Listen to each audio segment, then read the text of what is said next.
Lord gazed towards her. Master, look at their positions. The grand sister is ahead, and he is behind with his eyes gleaming brightly, typical lustful eyes. Lord's expression was unreadable, but given her status, she couldn't engage in idle chatter with her disciples. Gu Yu said, "There's only one thing that I don't understand. Why are his eyes so bright? If someone with a chest as full as yours, master, were sitting in front of him, I'd understand that he was sneaking peeks at your chest, but the grand sister has nothing in front of her, flatter than a calm lake surface. What could he possibly be peeping at?" Whoosh! Suddenly, a willow branch by the cliff sprang up, wrapping around Gu Yu's waist. The next moment, Gu Yu was hoisted into midair. She wanted to scream, but her mouth wouldn't open. Snap, snap, snap. Three soft sounds. Three willow twigs struck her buttocks simultaneously. Gu Yu's face swelled with redness, swinging in the air. Her master seemed to have done nothing. Just one hand resting on the willow tree, and the branches came alive, whipping his disciple. Unbeknownst to Lin Zaiasu, he was wholeheartedly indulging in the learning of ancient text. The more he learned, the smoother it went. As the number of characters he recognized increased, his learning speed accelerated. Midway through the book, he had already learned 1,000 ancient characters. Two-thirds through, he learned 2,000. By the end, it was nearly 3,000. The commonly used Chinese characters actually only tally up to 3,000. What did this imply? It meant that he could preliminarily understand the contents recorded in the ancient text. So could he decode those two steals now? He visualized the two steals stored in his brain, comparing them with the recently learned ancient text, and instantly, a super typhoon erupted in his heart. The stele on the stone bridge recorded the founding principle of the ancient array sect. Ancient array sect, aligned with the heavenly Tao, bull is not the weak, opposes not the heavenly Tao, violates not the humanity, though the world in chaos and wilderness wide, our sect still remains a clear stream in turbulent times. And at the center of the ruins, the top 4 characters on the giant stele read, Zhou Tian Array Formation. That was the essence of ancient array sect's array techniques.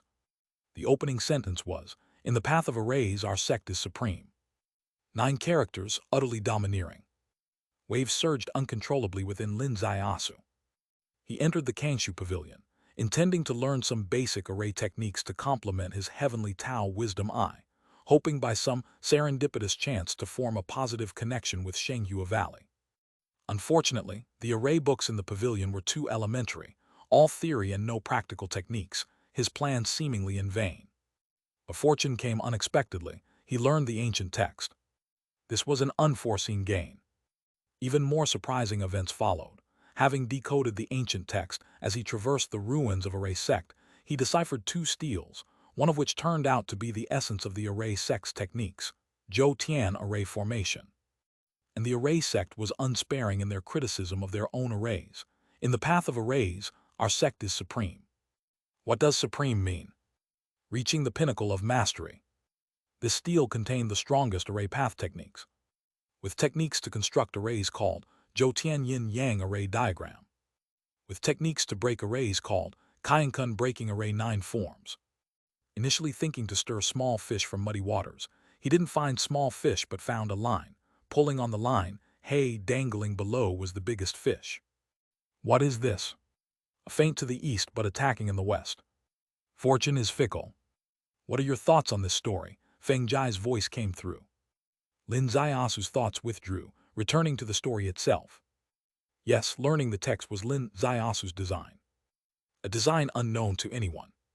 To Feng Jai, she was only telling a story. This story, Lin Zaiasu initially paid no heed, but since Feng Jai mentioned it, he naturally had to consider it. Emerging from his mind, this story carries the twists and turns of destiny. It tells of a tragic cultivator. His name was Feng Yu. Feng Yu was originally a disciple of the great sect Li sect in the ancient wilderness, strikingly brilliant, who broke into the 3 realms of enlightenment at a young age, destined to become the saint heir of his sect and entering his grand era. However, he was born at the wrong time, encountering another exceptional talent named Yun Fei. Thus unfolded a fierce battle, or a grand competition. In the ultimate showdown at Tian Tai Mountain, Yun Fei surpassed by a narrow margin, shattering Feng Yu's Dan Tian Blood Tower and shaking him off Tian Tai Mountain. Just as Feng Yu was about to perish, at that moment, his beloved fairy Hong Zhu stepped forward, struck a bargain with Yun Fei, she willingly agreed to marry Yun Fei in exchange for sparing Feng Yu's life. Yun Fei agreed. Feng Yu survived death, left the sect in cold and stormy weather. His Dan Tian blood tower destroyed, expelled from the sect, his beloved marrying his enemy, and with that enemy assuming the role of saint heir of Li's sect, nurtured with boundless resources, Feng Yu saw no hope. Then he buried himself. If the story ended here, it would just be a regular plot twist on the path of cultivation. Not enough to fill a book. The real story begins from here. Feng Yu buried himself for 100 years. This 100 years, he devoted himself to cultivating a miracle skill. This miracle skill is called the life and death scripture, comprehending the Tao of life and death, achieving an immortal physique. 100 years later, he emerged from the earth, and with a wave of his hand, he obliterated 13 peaks of Li sect, turned 3,000 elders into bones. Yun Fei, who had just taken over as the sect master of Li sect, stepped forward and fought with him again at Tian Tai Mountain. This time the outcome was different. Feng Yu executed the life and death conversion technique, stripping all flesh and blood from Yun Fei's body. Just as he was about to destroy his primordial spirit and completely annihilate this ultimate rival who usurped his position and wife, making his life worse than death, someone stepped forward and stood in front of him. This person was his once-beloved Fairy Hongzhu. Fairy Hongzhu told him, 100 years ago I protected you, today I must protect him. Feng Yu could hardly believe his ears and asked her, why is this? Answer, because he is my husband. Feng Yu, unable to let go, did you forget our initial agreement? Answer, the agreement is not forgotten. I have repaid it with 100 years of disgrace. However, today he is my husband, and we have shared 100 years together, and also have children who are our concern. Feng Yu looked up to the heavens and sighed deeply, his heart ashen, and left dejectedly. However, what he didn't expect was that his moment of mercy led to Fairy Hongzhu's complete annihilation. Yun Fei, who narrowly escaped death, watching the foundation of Li's sect destroyed, unleashed all his rage on Fairy Hongzhu, claiming her as the root cause of all troubles. If not for Fairy Hongzhu sparing this evil life 100 years ago, how could such disasters occur today? He killed Fairy Hongzhu at the summit of Tian Tai Mountain. By the time Feng Yu heard the news and rushed back, Yun Fei was nowhere to be found, leaving only the mutilated remains of his once-beloved, the immortal scripture unable to revive his lover, a century-old journey unable to call back the lost entanglement. Feng Yu thus entered into madness, hunting those who claimed to be righteous and moral so-called immortal sects, eventually leading to the collective extermination by all immortal sects. He was finally killed as his chain of immortality was severed, ending his controversial life. And the one who killed him was indeed Yun Fei. This person, with the grand achievement of killing the unparalleled demon Feng Yu, became a righteous master. This is the entire story of this book, Wandering Souls of the Dead. Story by Feng Jai, read word by word. Then she asked Lin Zaiasu, what are your feelings? Lin Zaiasu sighed with melancholy. 3 insights. First, the line between good and evil is blurred. Second, the judgment of love is challenging. Third, the distinction between life and death is indiscernible. How about you? Feng Jai smiled lightly. What I wanted to say, you've already expressed in one clean phrase. Since you entered the valley you haven't eaten yet, let me take you for some food. Still, it was on this mountain peak. Lin Zaiasu enjoyed a sumptuous lunch. There was wine extremely strong. There was food deliciously prepared. There was plain rice, genuinely tasty. There was someone to accompany him, it was Feng Jai. Feng Jai ate quite a lot. Lin Zaiasu had 2 bowls of rice, she had 3. Although she ate a lot, Lin Zaiasu still couldn't see any signs of her belly swelling. Her body showed no signs of fullness. If her thinness wasn't so out of the ordinary, Lin Zaiasu could joke. You can eat more, after all, you are thin. Such a phrase in the outside world would certainly make any girl happy. Everyone wants to be thin. But her thinness was too extraordinary. Calling her thin was not a compliment, but a jab. Therefore, Lin Zaiasu didn't mention anything about body shape and just casually asked, how do you know the ancient text? Feng Jai laughed. You probably don't know, but this piece of land was originally part of the ancient wilderness. There are some people from ancient wilderness here. As long as one is diligent, one can always learn it. Lin Zaiasu was shocked. This tract of land was actually ancient desolate land. Yes, this matter is an ancient history, tracing back to 1,000 years ago. 1,000 years ago, the ancient immortal sect besieged Array sect, and the last 81 elders of Array sect turned their bodies into an array, sacrificing their primordial spirits and forcefully stripped this land from the ancient world. Lin Zaiyasu finally unraveled a mystery about the origin of the temple. The temple, no one knew where it came from. It seemed there was no trail to follow. Originally, this realm did not exist 1,000 years ago. Its emergence was because Array sect pushed the boundary between the human world and the ancient world forward. This temple, this place, was originally part of the ancient world. Why would Array sect do this? It's because Array sect could not survive in the ancient world, so they used great divine power to cut their location directly out of the ancient world. This was incredibly bold. Ordinarily, when people do not fit in somewhere, they just run away. But the strength of Array sect was something else. They cut everything out, including the land. Unfortunately, while they succeeded in their strategy, their people perished. Was this grand strategy a failure or a success? Having seen the Array formation books, do you know if there's a way to break the formation? Feng Jiai's question was like throwing a stone in the sky. It must land. You wanted to see it, you've seen it. Shenghua Valley has also shown you the utmost goodwill. What comes next? Lin Zaiyasu smiled gently. Do not worry, miss. Give me no more than 7 days and I will have an answer for you. 7 days, Feng Jiai's eyes brightened. Yes, I need to organize some information and also need time to think. Can you not wait?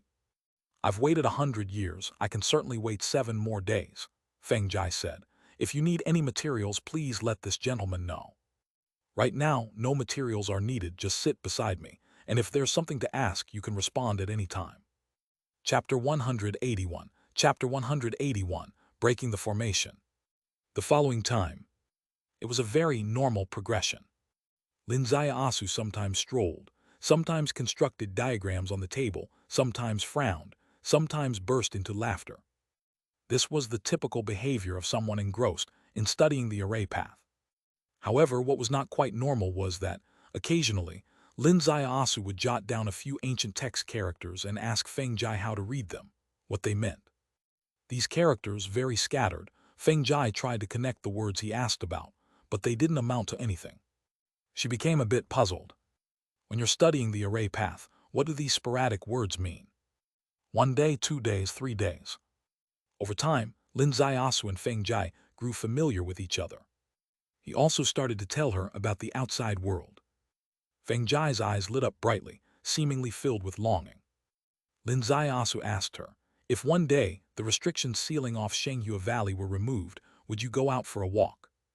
Feng Jiai hesitated for a moment and then gently shook her head. Why, it seems like you're quite interested in the outside. Feng Jiai smiled lightly. People need to have self-awareness. With this ghostly appearance of mine, if I go outside, what if I scare people to death? What ghostly appearance, you look fine. Feng Jiai gave him a glance. Stop with the lip service. Do you think I didn't see your expression when we first met? You looked like you had seen a ghost. But you're very cultured, you just wouldn't say it. Don't overthink it, you're just thin. Do you know how women in the outside world long to be thin? They dare to eat live leeches just to lose weight. If someone calls them thin, they're over the moon with joy, and if someone calls them fat, they'll jump up and curse others, ancestors. Feng Jiai chuckled softly. Forget it, stop comforting me, do I not know my own appearance? Actually, I think you've not had an easy time, spending so many days with me. I've long thought, should I ask little junior sister to come keep you company? That way, you'd have someone pleasant to look at, maybe you'd feel happier, and understand the secrets of the array path more quickly. Please, if your little junior sister stayed with me, would there be anything other than daily quarrels? Would there still be time to figure out the secret techniques? This time, Feng Jiai truly laughed. Even though her smile lacked any hint of charm, the atmosphere nevertheless relaxed. The 7th day inevitably arrived. The wind was not strong, the water not spirited, and the vast sky was clear just like the day before. However, inside the Lord's heart, there were tumultuous waves. It was the 9th day since Lin Zaiyasu entered the valley, and except for the first day when she confronted Lin Zaiyasu face to face, she had not shown herself the rest of the time. Yet, every move Lin Zaiyasu made, every word he had with Feng Jiai, was all within her grasp. She vividly remembered Lin Zaiyasu saying that he would hand in his work to Feng Jiai after 7 days. This assignment was also to be handed in to her. Success or failure, it all hinged on this day. Early morning, Jade delivered the third batch of materials. It was a bronze pen, made to the dimensions designed by Lin Zaiasu and meticulously crafted by the seventh elder of Shenghua Valley, who was in charge of sword forging. The first two batches of materials were 17 kinds of spirit stones. Lin Zaiasu listed 23 kinds, but the valley only had 17, which left the Lord with a sense of suspense. If he had originally found the solution, but because of missing materials he ended up failing, it would truly be unfortunate. Fortunately, when Lin Zaiasu saw the 17 spirit stones, he nodded and said it should be about right. To this point the materials were complete.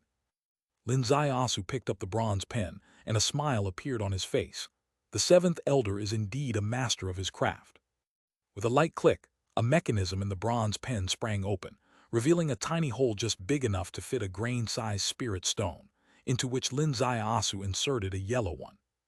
Then the second mechanism sprang open, and in went a green spirit stone.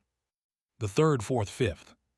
5 hidden chambers, 5 tiny spirit stones.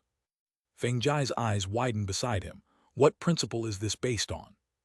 The 5 spirit stones correspond to the 5 elements.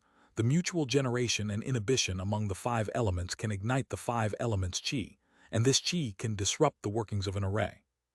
Jai's eyes gradually brightened.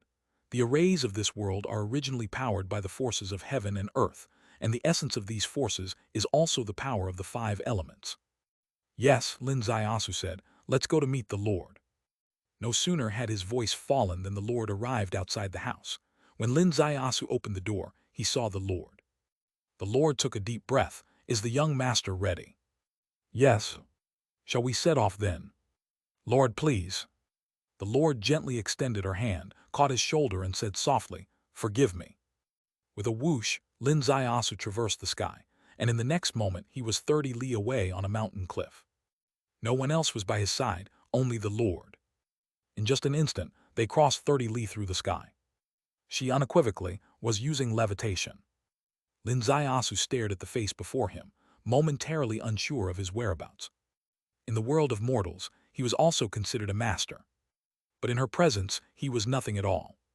He had also heard countless legends about masters, but in general, they still fell under the category of human. But she was an immortal. Every gesture and movement. Young master, the coverage of the grand array starts ahead. We cannot traverse it through levitation. I must trouble the young master now. The Lord slightly bowed. Lin Zaiasu opened his heavenly Tao wisdom eye, and in the void, array patterns were everywhere. Different from those at the array sect's ancient grounds. The array patterns at the array sect's old grounds, each one like an eternal divine weapon, exuded a peerless killing intent from the ancient times. As for the array patterns here, if we were to speak solely of killing intent, they naturally differed vastly from those of the array sect. But they were complete. The whole expanse of earth and sky was covered. No dead angle, no gap, no omission. If it were the previous Lin Zaiasu, he would rather face the array sect's array patterns than these ones, because his ultimate skill, the heavenly Tao wisdom eye, would be ineffective here. He could see the array patterns, but they had no flaws, and in the absence of breaking the array, it was still as good as nothing. And now he was different. With a light raise of his hand, the bronze pen lifted, true qi stimulated, an invisible stream of the 5 elements qi shot towards an area 10 meters away. Upon arrival, the sky full of array patterns suddenly rippled, as if a stone was dropped into a calm pond. Lin Zaiasu's wrist gently flipped, tracing a graceful trajectory. This was the strongest array-breaking technique recorded in the circulation array, the third stance of the Kaienkan breaking array hand, yin-yang replenishment. With this single stroke, the completely sealed array was forcibly torn open. A huge gap was made. The Lord watched ahead, her face filled with excitement. Although she couldn't see the array patterns, with her level of cultivation, she could still sense the changes in the array, but she didn't know how the array was altered. As long as there were changes, there was hope. Lin Zaiasu retracted his hand. Lord, a gap has been opened in the array, but its power remains. Please watch my foothold closely. Do not make any mistakes. With a whoosh, he leapt down from the cliff. Landing on a rock, he used it to spring forward again. The Lord's heart was in turmoil. The rock he just stepped on, she remembered clearly, for she had stepped on it before and was injured by the great array. Her high level of cultivation was injured, which meant that rock should absolutely not be stepped on. Yet today he stepped on it and was unharmed, indicating that indeed a gap had been opened in the great array. One leap after another, 2 leaps, 3 leaps. Linzayasu was landing in places where one could absolutely not land in the past. On the 9th leap, the outside suddenly became bright. An endless expanse of mountains. The magnificent Kunkang Miao realm. The familiar weather of yesterday, for a moment, almost brought tears to the eyes of the Lord following him. Out at last, sealed for a full 300 years, they had finally emerged. That's the array base, destroy it, and only then will this sealing array truly be broken. Lin Ziasu raised his hand, pointing to the valley ahead. In the valley, the water flowed in countless turns. A white boulder lay in the water, with intricate patterns on it, and the riverbed below was filled with strange lights. 3 elders were seated cross-legged atop the white rock, and at this moment they suddenly looked up, fixing their gazes on Lin Ziasu and the Lord, their faces full of disbelief. People from Shenghua Valley, one elder shouted, they actually broke through the array. Kill them, a second elder leaped into action. The moment he leaped, it seemed as if the river water was also stirred by him, creating an extremely terrifying phenomenon. Lin Ziasu's complexion changed. This was another power beyond his imagination that he had never seen before. Suddenly, the Lord beside him took a step. This step was genteel. But with just one step, the 3 elders on the rock seemed completely frozen. The elder who wanted to stand couldn't. The elder about to jump was hovering half a foot off the ground. The whole river, stirred by that elder, froze in midair. The elder's forehead bulged with veins. He screamed hoarsely, "Elder Hua." His voice was filled with fear and despair. The Lord's figure was light as a catkin, seemingly blown by the wind. Blown towards that white rock. For each meter advanced, the 3 elders seemed to bear the weight of 1,000 jinn. Their bodies shook uncontrollably. The Lord floated to the white rock. Puffing. All 3 elders turned to blood mist at the same time. The river water fell normally, and the tips of her toes gently touched the white rock. Puffing. The huge white rock turned to dust, swirling into the water, turning the whole river seemingly into a river of milk all of a sudden. A gust of wind blew, and the mist behind Lin Ziasu was instantly cleared. The grand array that had sealed Shenghua Valley for 300 years was now completely destroyed. Because the array base was destroyed.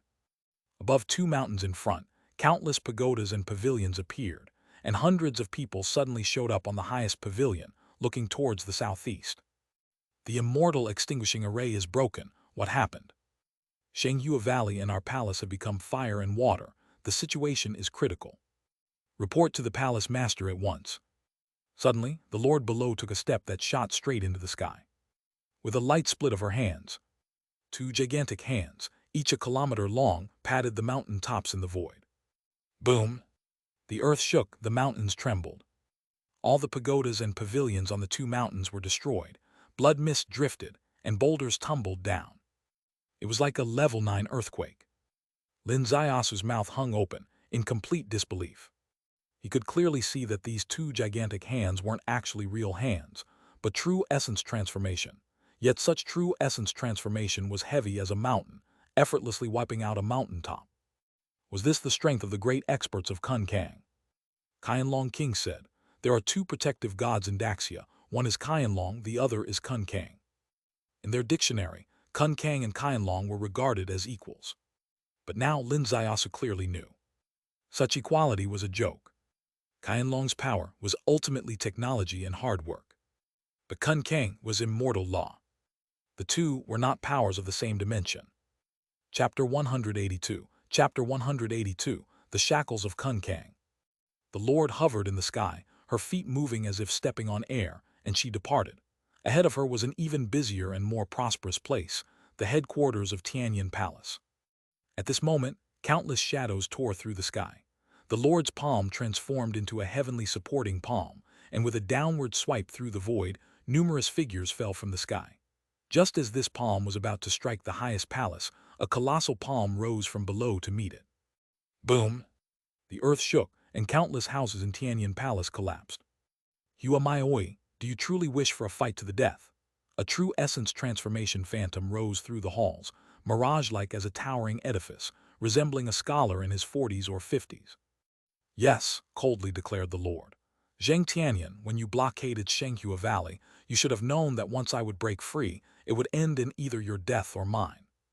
Her figure suddenly spun, and her true essence phantom became all-encompassing. With another palm, it descended from the skies. The might of this palm was twice as strong as the previous one. From below, a great roar erupted, and the previously dissipated colossal palm reformed, with lines of detail that were vividly lifelike. Boom! The two palms collided, a row of palaces was reduced to dust, and the mountains ahead collapsed thunderously. The third palm strike. The Lord clasped both palms together above and swung them heavily. The cloud layer in front of her vanished without a trace in an instant. She appeared as a goddess of mercy, her left palm retracting and her right palm extending. The sky was filled with extraordinary lights. The entire Tianyan Palace, under this immense palm, seemed like a candle in a storm. Huamayoi, if you are so decisive then. Amitabha, a Buddha's chant suddenly resounded, cutting across the sky, filled with compassion for the world. While the chant echoed, a Buddha statue suddenly appeared between Huamayoi and Zheng Tianyan's true essence transformations. The Buddha stood a kilometer tall, radiating a majestic aura. It was indeed the rain-freshened Buddha statue Lin Zaiasu had encountered during her past adventures, once dismissed as an illusion. If Huamayoi's palm continued descending, it would strike upon this Buddha statue. Her hand was still 10 meters away from the statue when it abruptly stopped. Master Kongru, are you also intervening in this matter? The Buddha statue spoke with a chant. Amitabha, this old monk does not wish to meddle in the conflict between two sects, but having cultivated in Kun Kang for hundreds of years, we are all fellow Taoists. I truly do not wish to witness both of you harming your own Tao foundation, nor do I desire to see the two great sects entangled in endless strife. Huamayoi's hair fluttered wildly in the wind. The radiance of her true essence giant palm gradually faded. Master Kongru said, both of you are aware of the life and death struggle that is the enlightenment realm, and the consequences are unbearable. Why don't I mediate between you? Please, great master, Zheng Tianyan from Tianyan Palace promptly replied.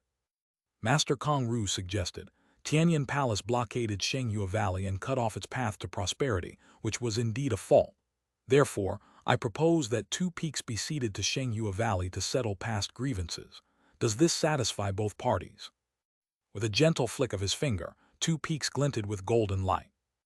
These were two peaks near Shenghua Valley, originally part of Tianyan Palace's terrain, filled with its subordinates. Moments before, they had been flattened into desolate hills by Huamayoi's two palm strikes. The crowd was silent. Ceding land. The major forces in Kun Kang each claimed mountains and lands, with every bit of resources precious. Ceding two peaks was a significant price to pay.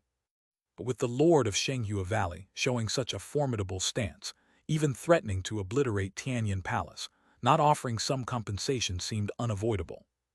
Zheng Tianyan exhaled slowly. What does Elder Hua think? Huamayoi said, if these two peaks are ceded and all past grievances erased, I agree. But from now on, should your palace disciples offend my sect again, they will be repaid tenfold. This applies to all other sects in Kun Kang. So be it, shall we agree to this? Proposed Zheng Tianyan. Agreed. Huamayoi stepped back and behind her, thousands had gathered. These were the elders and disciples of Shenghua Valley. With a wave of her hand, Huamayoi declared, claim these two peaks. Yes, the elders shot through the air, claiming the two peaks. Huamayoi's glance returned to Lin Zaiasu's face, and if a moment ago she bore the image of a warlord of troubled times, now she was gentle as water. Young master, let's go home.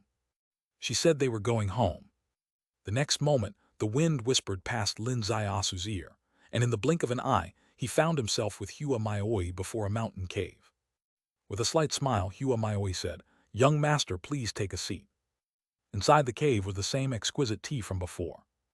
A cup of tea was handed to Lin Zaiasu, who held it as if aloof from worldly affairs. You seem preoccupied, young master, the Lord Huamayoi said with a gentle smile. Lin Zaiasu exhaled softly. I won't hide it from you, Lord. I've heard of Kun Kang even outside, but I never imagined that Kun Kang would be this powerful. The recent battle had fallen entirely within his view. Lying on the ground, he gazed up at the sky like an ant watching the Milky Way, the impact on his mind still lingering. Hua Maioi smiled lightly. "You're wrong. If Kun Kang were as strong as you witnessed, today's events certainly wouldn't have concluded so hastily." Lin Zaiasu's heart skipped a beat. What does the Lord mean? Because we, who stand at the pinnacle of Kun Kang, are fatally constrained. It is impossible for Zheng Tianyan and I to fight to the death. Why is that? Hua Maioi explained.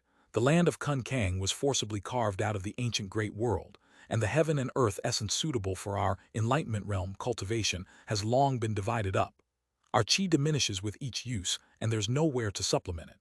Hence, those in the enlightenment realm are not suited for life and death battles. Forceful combat leads only to mutual destruction. Both Zheng Tianyan and I would fall in our cultivation levels, turning my Shenghua Valley and his Tianyan Palace into prey for the other 81 peaks. Lin Zaiasu felt a tumult of thoughts within him. He understood the implied meaning behind Hua Maioi's words. If Kun Kang were really that strong, today certainly wouldn't have concluded so hastily. Kun Kang originally did not belong to this world. It was a piece forcefully cut from the ancient great world. Inside, the heaven and earth essence was scarce, and had already been completely monopolized by those enlightenment realm giants standing at the top tier. Each person was like a mobile phone without a power source. Their own battery life was their lifeline. If they let loose and battled all out, the final outcome would be both Hua Maioi and Zheng Tianyan, two great experts drained of their power. Kun Kang had 83 peaks. Resources were constantly being fought over. If these two depleted their power, it would present a golden opportunity for other forces. Both Hua Maioi's Shenghua Valley and Zheng Tianyan's Tianyan Palace would be devoured. Therefore, they are not suited for life and death fights. They are not even well suited to take action. Shenghua Valley had been bullied by Tianyan Palace to such an extent that Hua Maioi could not bear it anymore. Thus she struck only once. But after destroying two of the opponent's peaks and facing Zheng Tianyan directly, she broke the biggest taboo of Kun Kang. Therefore, once that old monk appeared and uttered a few words, the battle ended on both sides. This was less about giving Master Kong Ru face and more that neither side was foolish. They needed a way out. Lin Zaiasu's gaze slowly lifted. I've heard about Kun Kang and the rumors of Kun Kang's experts outside, but I've never heard about the rumors of high-level experts of your tier, Lord Xiang. So, the real reason lies here. Hua Maioi smiled gently. The true reason why those in the enlightenment realm do not leave the mountains is not this. Oh? Hua Maioi asked. In your opinion, where is the power of an enlightenment realm expert strongest? True essence transformation. That's right, Hua Maioi said. The greatest strength of an enlightenment realm expert lies in the ability to transform into a formidable shape, towering thousands of feet at will, and in a single strike, capable of destroying heaven and earth. However, this too is an illusion. An illusion? Lin Zaiasu's eyes widened. Can what I saw with my own eyes also be false? Yes. The true essence transformation of an enlightenment realm expert also requires the heaven and earth essence for support. Here in Kun Kang, we can transform, but once we leave Kun Kang, in the mortal world where chi is almost completely absent, true essence transformation is unattainable, which means those of us in the enlightenment realm outside of Kun Kang lose our strongest means, only equivalent to a somewhat stronger, observing realm. Therefore, leaving Kun Kang is extremely risky for an enlightenment realm cultivator. If things go wrong, they might be taken down by a coalition of observing realm forces from other factions. If entering Kun Kang and witnessing a battle akin to Xingxia saga had elevated Kun Kang to an unreachable height in Lin Zaiasu's mind, then Hua Maioi's candid words brought his understanding of Kun Kang back onto a level where it could be squarely faced. The enlightenment realm of Kun Kang had almost stepped out of the mundane world.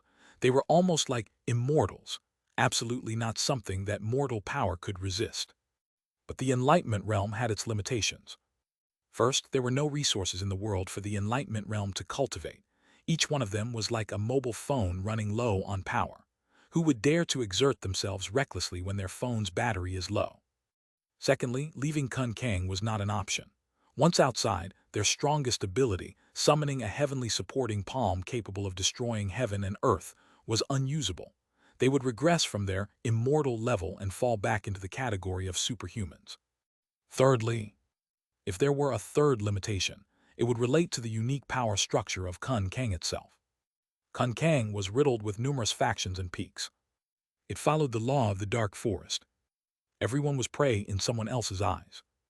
In such an environment, even an Enlightenment realm giant could not afford a moment of carelessness, or they might become a target of other powers. Within the confines of Kun Kang, those in the Enlightenment realm had the ability to transform with true essence, making them unkillable. But once you dared to step out of Kun Kang, you'd open a window of opportunity for other forces. They need not deploy the Enlightenment realm. Just a few peak observing realm combatants with overbearing power could cross borders and kill you outside of Kun Kang in the mortal world. No supergiant dared to leave Kun Kang. This was the fundamental reason why Kun Kang, despite thousands of rumors, remained within the human scope overall. It was also probably the root cause of Kun Kang's ill repute. Everyone said that the people of Kun Kang didn't care about their country or their people, but they were too preoccupied with their own safety to care. Enlightenment realm, observing realm, Lin Zaiasu murmured, "Lord, you must tell me about the ladder of cultivation." Cultivation is generally divided into three realms. Observing the way is the first, enlightenment is the second, holding the way is the third, which I don't have knowledge of. Let me tell you about the first two. Observing has 3 observations, enlightenment has 3 realizations. Chapter 183. Chapter 183. 3 observations, 3 realizations. Observing realm. Observe human, observe earth, observe heaven. What is observing human? Literally, it means to observe oneself, to unleash one's power and speed to their utmost, which is basically the category of regular martial artists. Observing earth means beginning to leave the realm of regular martial artists, with the sign being building the blood tower in the Danshan. Once the Dan Tian blood tower is built, every nerve, blood vessel, and strand of true qi in the body has a center, allowing true qi and strength to be wielded at will. Even clothes can kill, and hair can take lives. Observing heaven goes yet a step further. The internal blood tower transforms into 9 stars. The body essentially frees from the constraints of the ground. True qi can leave the body to form swords and kill remotely, intangible and invisible. Lin Zaiasu automatically seeks out his benchmarks. When he entered Shenghua Valley, the Guyu girl he encountered had roughly the same combat power as him at the observing human realm. But who can be comparable at the observing earth realm? He happens to know someone who can kill a mosquito with a single strand of hair, the mysterious Ding Ryushui. Surprisingly, this little girl is even stronger than him. What about the observing heaven realm? Feng Jai. He was lifted by Feng Jai's hand, touching the ground dozens of times, crossing a 5-mile distance, over a 500-meter mountain peak. Gravity was almost negligible in her hands, nearly causing Newton to flip in his coffin. She is at observing heaven. Hua Maioi continues to explain even higher levels. The higher levels signify a qualitative leap, from the observing realm into the enlightenment realm, noticeably marked by the internal true qi transforming into true yuan, completely different levels. Enlightenment has 3 realizations. One realization is Dharma body, the second is primordial spirit, and the third is law. Currently, everyone in Kun Kang is only at the first realization. No one has realized the primordial spirit, not to mention the realization of law. Realizing the Dharma body, a casual palm strike would be akin to a heavenly supporting palm, a dimensionally lowering strike to those in the observing realm. This is the highest standard of Kun Kang Lin Zaiasu has witnessed. And that's the extent of cultivation levels. Lin Zaiasu's now cold tea in hand, he slowly places it down, raising his head slowly. Primordial spirit, what exactly is it like? The image of the primordial spirit varies from person to person. Some resemble flowers, others themselves.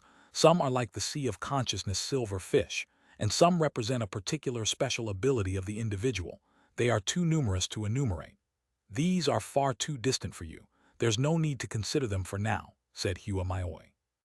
Lin Zaiasu's heart stirred slightly. What role does the primordial spirit have? The primordial spirit is extremely powerful. For instance, with closed eyes, you can still observe your surroundings, which is known as primordial spirit as eye. For example, the primordial spirit can penetrate the ground into a piece of bluestone to know its internal makeup, or it can remotely retrieve objects by controlling with the primordial spirit. Sword techniques like the sword controlling technique, A sword strike across the void to take a person's head from miles away. To you, it's like an immortal law. Upon finishing the last sentence, Hua Maoi smiled gently, like a flower blooming in the dark night.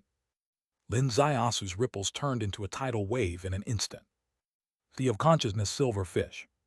With closed eyes, observing the surroundings, the silver fish penetrates the stone to understand its structure.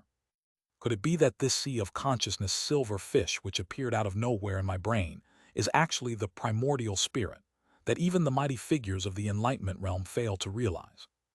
What merits and abilities do I possess to realize it? No, this isn't something realized at all. It just appeared out of nowhere the first time I peeped on a woman sleeping. Master, can the primordial spirit truly only be obtained through cultivation? Are there no other ways to acquire it, perhaps through some unfathomable stroke of fate? He asked. Primordial spirit, according to the laws of cultivation, can only be achieved through cultivation. Moreover, it involves realizing the Dharma body to the true state of great perfection, where the whole body's essence, chi and spirit are highly refined. Only then might one give birth to a trace of primordial spirit.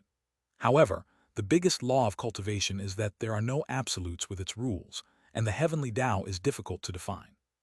There is a 16-character saying in the cultivation world, deeply profound it goes. In the land that answers to calamity, the soul that crosses over, the primordial spirit is a gift from heaven. Its fortune and woe are unpredictable. What does that mean? Hua Maoi also provided a detailed interpretation. In the land that answers to calamity is a place where the world's destruction and rebirth coexist. The soul that crosses over is a soul that doesn't belong to that place originally.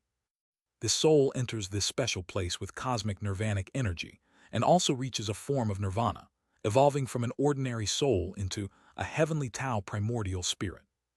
This is a special creation law for the primordial spirit. It's a law that steps outside the rules of cultivation. Why is it called unpredictable in fortunes and misfortunes? Hua Maoi couldn't explain that part, as the legend was also too high-end even for her stance. She could only interpret it according to the rules of cultivation. This primordial spirit isn't something you've cultivated on your own. It's not so deeply connected to you and might sever at any time. Lin Zaiasu furrowed his brows. Is there any way to remedy that?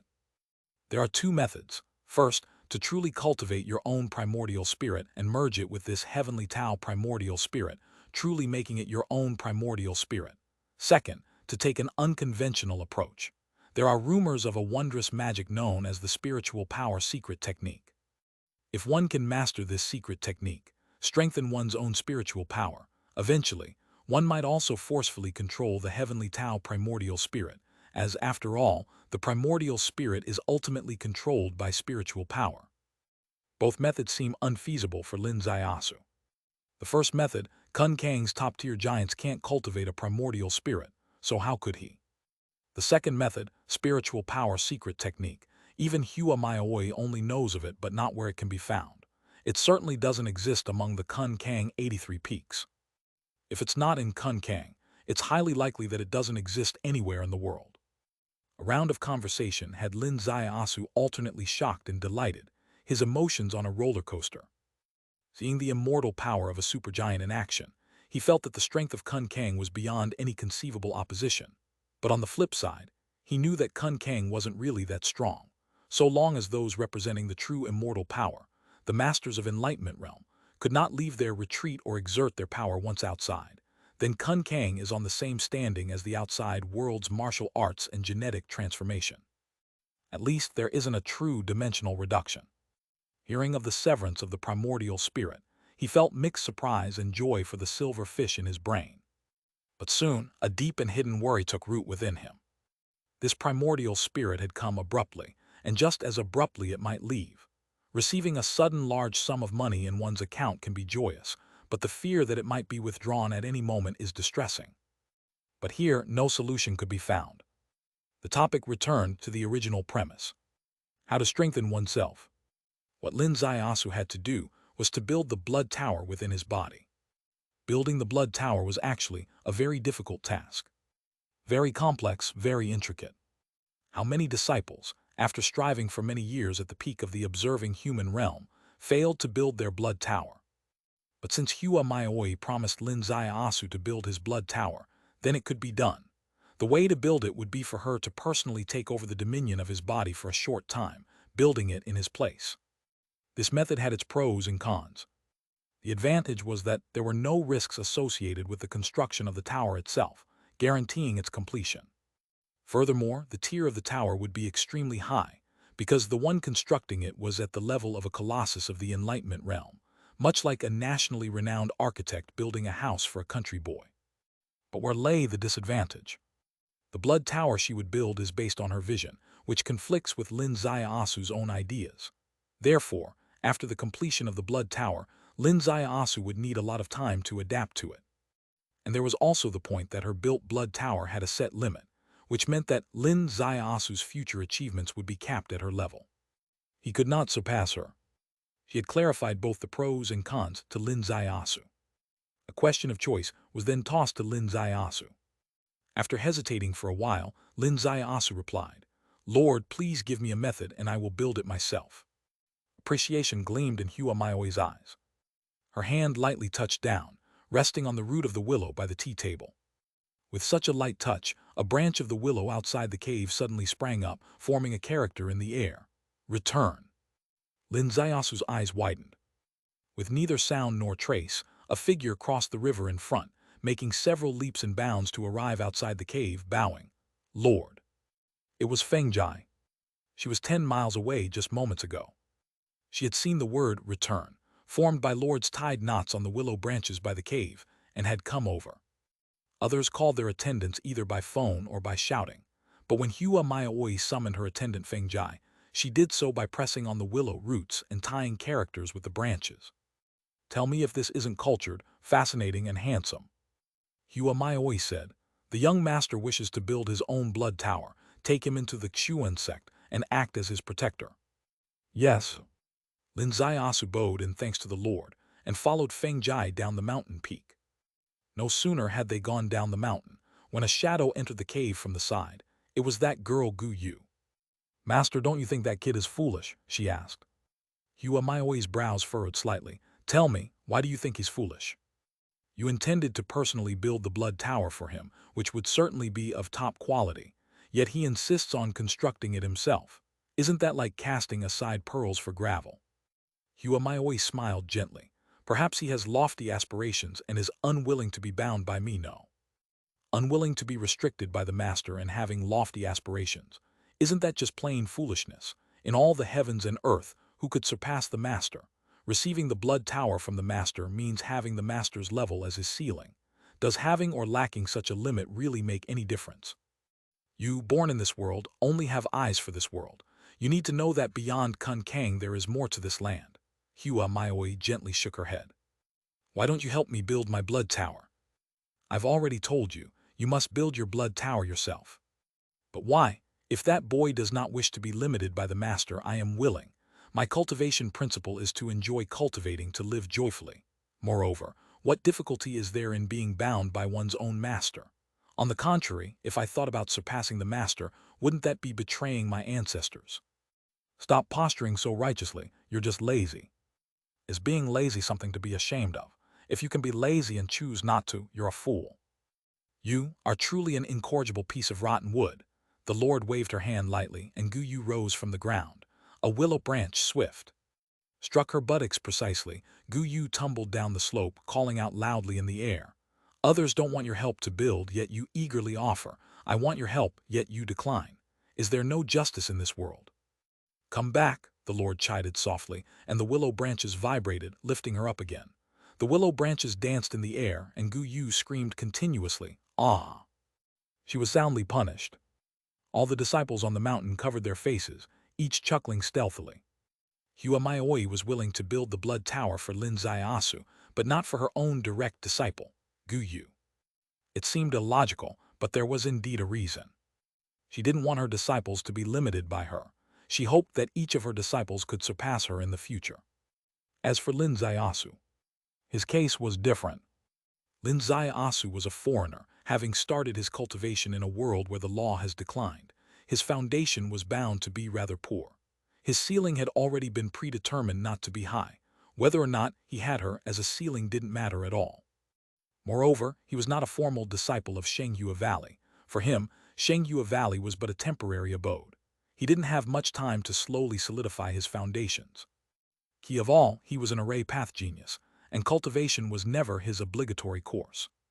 Thus, to simply and directly bestow upon him a great opportunity was Hua Maioi's way of hosting.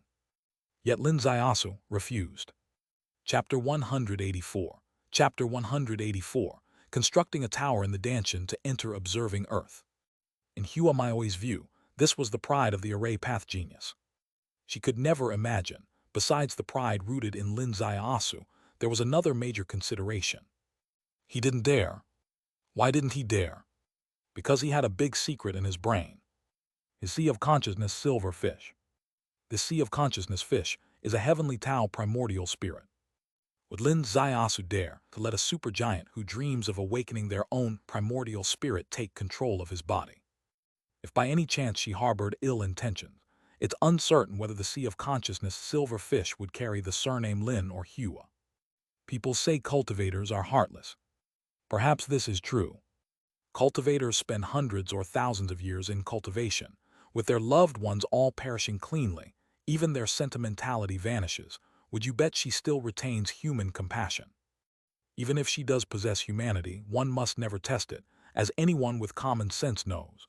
Humanity often fails such tests. Therefore, even for Hua Maioi, he must be on guard at this moment. On another mountain peak, behind a portal, clouds and mist drifted, as if not of this mortal realm. Above this portal, a character written with the flourish of a dancing dragon and phoenix, Xuan. This is the Xuan sect, the place for closed-door cultivation. Entering the Xuan sect, Lin Zaiasu suddenly felt an unparalleled silence around him. He seemed to be able to hear his own heartbeat. The portal had no door, yet it isolated the noise of the outside world. That steel over there contains the rejuvenation secret technique. Feng Jai pointed gently. As her finger lifted, a wisp of light fog dispersed, revealing the words and patterns carved on the steel, amounting to tens of thousands of characters in total. Upon encountering these characters, Lin Zaiasu's heart leapt. The record here contained parts of the rejuvenation skill, but the overlapping content was at most 1/10. Even the overlapping content wasn't exactly the same, but the basic principles were inherited. The rejuvenation skill originates from the rejuvenation secret technique, modified by the Miao family eunuch, Miao Renji, with devilish efficacy and precision. But precisely because it was too targeted, it also blocked the potential variability of the rejuvenation secret technique itself. Feng Jai said, the chi mechanism here is very sensitive. You can enter the state of closed-door cultivation quicker and check and patch your flaws. Personally, I suggest you not rush to build the blood tower. First, adjust your body to its best condition. Over there we have Kingyuan fruit. If you're hungry, eat a few. They also help in purifying the true chi in your body. All right, thank you, Elder Martial Sister, said Lin Zaiasu. You can actually call me Elder Martial Sister now since we practice the same cultivation technique. Feng Jai smiled gently. I won't disturb you. I'll be outside. Just call me if you need anything. Feng Jai turned and left the Xuan sect, sitting outside. Lin Zaiasu stared at the rejuvenation secret technique, the human Tao orchid heart fully activated, and in roughly 10 minutes he memorized all the text on the steel. Then he sat cross-legged, entering a closed-door cultivation state. The first step was to integrate the rejuvenation secret technique and rejuvenation skill, with the secret technique as the main focus and the skill as reference, to inspire him and inform him that this cultivation technique could be approached in different ways. Next was a full-body inventory. What surprised Hua Maioi was that his foundation was incredibly solid. The rejuvenation skill was a side path of the rejuvenation secret technique. However, in Lin Zaiasu's hands, it had already begun to be corrected. He was continuously unblocking all the meridians in his body, including the main meridians, proper channels, extraordinary vessels, including the nearly all overlooked minor meridians. This wasn't their neglect. Everyone knows the more thorough and clear the meridians, the more solid the foundation. But who in the world could find all the minor meridians in their body? Only Lin Zaiasu, with his peculiar sea of consciousness silver fish, heavenly Tao primordial spirit, could detect the existence of minor meridians. He was perfecting his foundation here, as time in the mountains passed without notice. Meanwhile in Fengcheng, brisk autumn October had arrived. Josai was also facing her first crisis since joining the detective agency. In the detective business, one seeks the truth. And the truth often hurts. Making enemies becomes inevitable. Thus, on an early October night, Josai, while taking a shortcut back to the detective agency, encountered a knife-wielding masked man. His eyes were ablaze with anger as he said to her, "You like to meddle so much, go meddle with the king of hell." Then he stabbed the knife toward Josai's chest. An ordinary fragile woman faced with this sudden crisis is likely to perish on the spot. But to the man's surprise, Josai lifted her hand, grabbed his wrist, and instantly broke it. The man kicked out and Josai also kicked, sending him flying 5 meters away, crumpling into a heap. It was Josai who called the police. When the police arrived, the man had been taken far away, still giving Josai a ghost-like gaze. The news reached the criminal investigation team, and a female officer was stunned. She was Jo Mei. She asked the investigating officer 3 times, "Are you sure it was Josai? Are you sure it wasn't Miao Rulan? Are you really sure it was only Josai at the scene?" The officer confirmed everything. Jo Mei was flabbergasted. Who would have thought? Never in a million years. That this little Josai had actually learned ancient martial and succeeded. How did she learn it? Jo Mei put down her never-ending workload and went to the detective agency. At the agency, she saw Josai, and Josai didn't hide it from her, telling her the truth. As Jo Mei returned, she was completely stupefied. The rejuvenation skill was not something ordinary people could practice. The difficulty of entering this skill was unimaginable. Even the detective trio's originator of cultivation, Miao Rulan, took 13 years to succeed. Miao Rulan had dealt with Jo Mei not once or twice, and they had privately become good friends. Miao Rulan candidly told her, "I know this cultivation technique is very useful for police work, but I haven't exaggerated its difficulty at all. The entry level is hell-like." But is it truly hell-like? Lin Zaiasu had learned it, and where did hell flash on his body? Okay, so he's a genius, all right. I'm no worse than him. What about Josai? Please don't tell me she's a genius too. Why did she succeed as well? When did she succeed? Josai told her the date. That date, Jo Mei would never forget, even if she stayed up for half a month and her brain turned to mush. It was the day before Lin Zaiasu left Fengcheng for the northwest. That day she witnessed Lin Zaiasu locking the door of the detective agency and sleeping inside. At first, she thought Comrade Little Sue was just being lazy. Later, out of curiosity, she pushed open Josai's room door and saw Josai lying on the bed with an expression of having been indulged in excess. At that moment, even the slowest person could get what it meant when those two closed the door during broad daylight. From the moment she saw Josai lying on her back, the label for Lin Zaiasu in her phone changed, becoming Lin Zaios. Lin Zaiasu's reason at the time was, "We are practicing our cultivation." This ridiculous excuse would not be believed by any adult, not a single punctuation mark of it. Jo Mei certainly didn't believe it. However, today something like this cropped up. Josai had mastered ancient martial arts, and she frankly admitted it was that very day she succeeded. There was a starting point, a process, and a result. Damn! What Lin Zaiasu said at the time was true. They were really practicing their cultivation. No matter how ornamental the process of cultivation was, the result was a great success. Realizing this, Jo Mei completely lost her composure. Her gaze returned to the Kun-Kang Shenghua Valley. Lin Zaiasu was sitting cross-legged for a full 3 days and nights. During that time, he ate a few Qingyuan fruits, then once again entered a state of seclusion. Because the opportunity was too rare. To be in seclusion here was like being cut off from the world. Every strand of air, every strand of qi was so serene. He felt as if he was soaking in warm milk, feeling as if every cell was closer to him than ever before. In poetic terms, he could feel the breath of his cells. It was in this state that he could acutely feel the imperfections within his body. Wherever the minor meridians were blocked, he focused on those areas. Minute by minute, hour by hour, day by day. He was clearing the minor meridians throughout his body. His body was layered with dirt.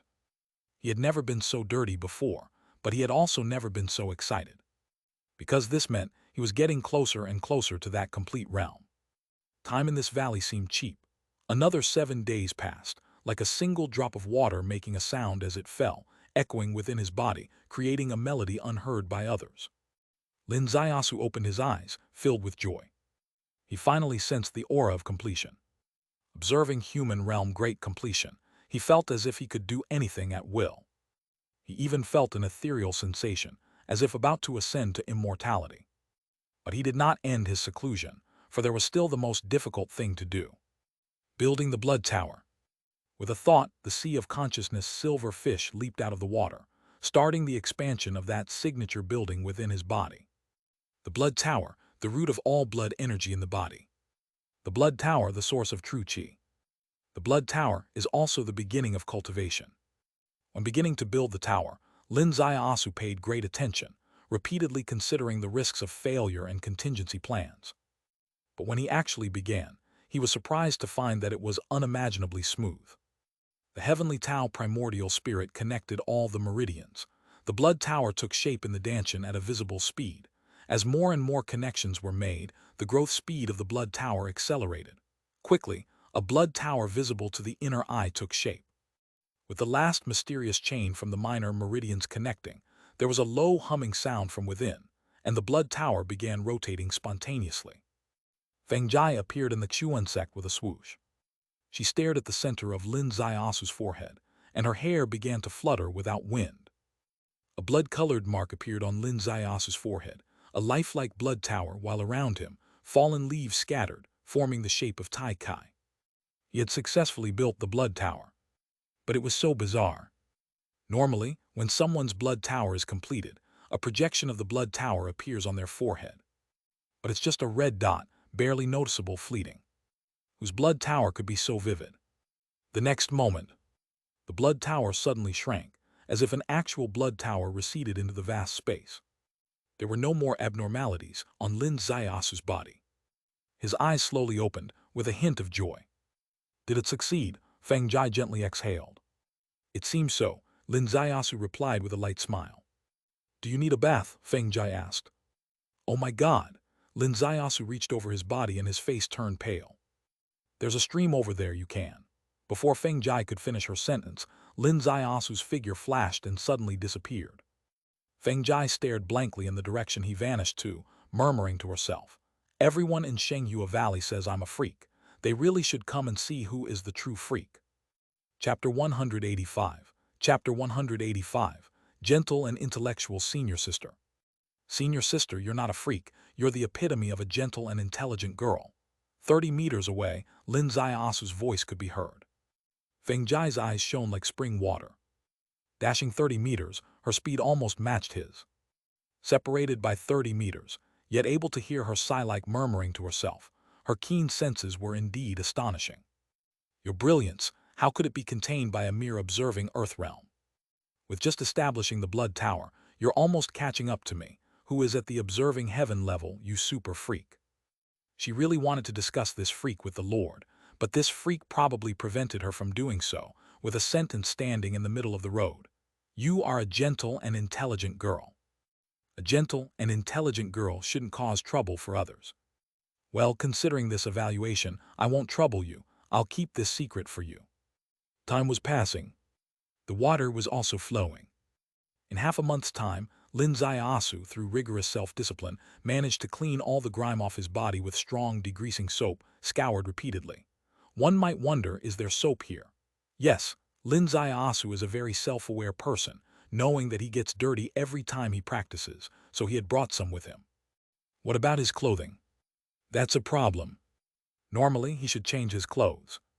In fact, he had brought several sets with him, both summer and spring outfits.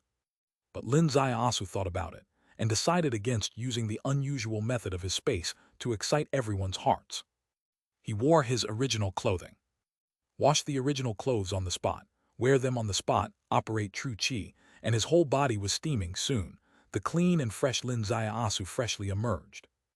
Lord knows that the young master has successfully established the tower and has laid out a casual banquet to celebrate for you. Would you like to go? Feng Jai said. To decline would be disrespectful, but to accept feels undeserved. A banquet by the Lord. Probably only you are truly worthy of it in this world, please. The two walked side by side out of Chuan sect and ascended together to Zunju Peak. Feng Jai slowed down her pace and didn't give Lin Ziaosu a chance to showcase his speed. This was probably her intelligence showing, lest this newcomer to observing Earthrealm draw everyone's attention. In the Lord's cave dwelling, there was no one else, only sect master Hua Maioi. Feng Jai also entered along with them, personally holding the jug and pouring drinks for Lin Ziaosu and the Lord. Master, where do you intend to go next? Hua Maioi asked as she raised her glass. I originally intended to enter Kun Kang, but now it is unnecessary. I wish to return through the forbidden lands of the Array sect, Lin Ziaosu replied. Hua Maioi sighed softly. Master entering Kun Kang, was it just to understand Kun Kang?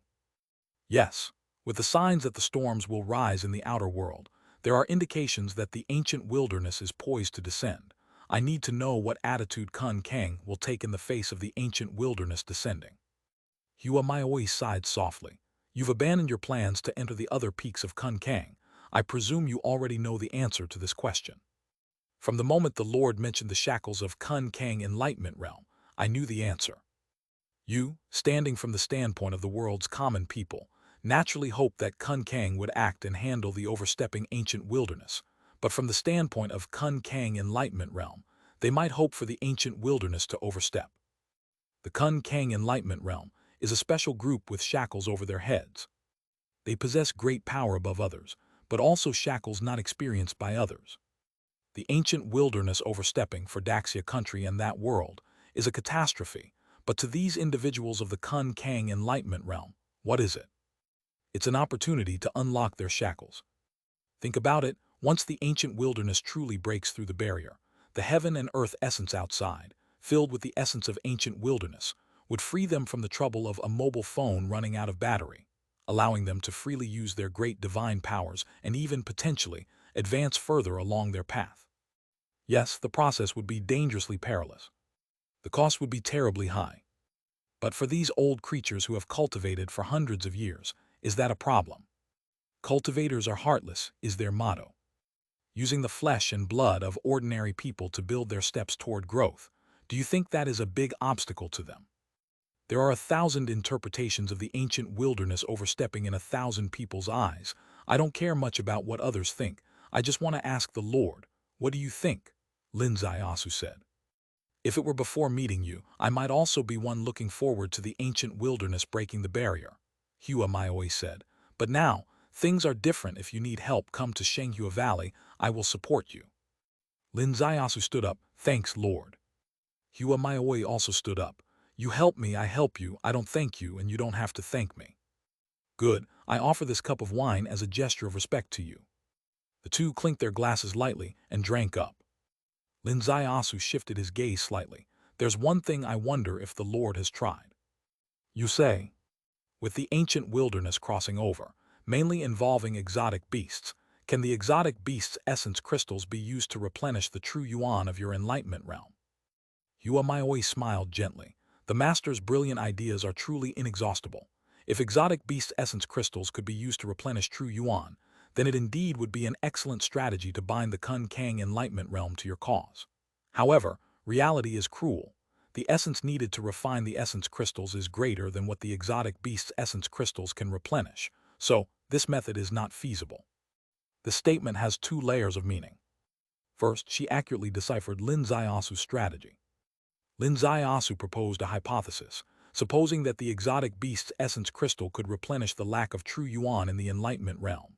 Under this assumption, Kun Kang, led by these realms, could come to a consensus to hunt exotic beasts and seize their essence crystals. In this way, Lin Ziaosu realized her grand strategy of rallying the entire Kun Kang to confront the invasion of the ancient wilderness. Second, she explicitly stated that refining the exotic beast's essence crystal was actually a loss-making affair for the Kun Kang Enlightenment realm, as the refinement itself requires consumption of true yuan, and the true yuan spent exceeds what was replenished. Would be willing to engage in a losing deal. Thus, utilizing the exotic beast's essence crystal as an entry point to guide Kun Kang in hunting boundary-crossing exotic beasts, indirectly forming a united front with Daxia country, lacks a logical link. Lin Zayasu's heartbeat raced. Is refining exotic beasts' essence crystal really that difficult? But it has already been overturned in my case.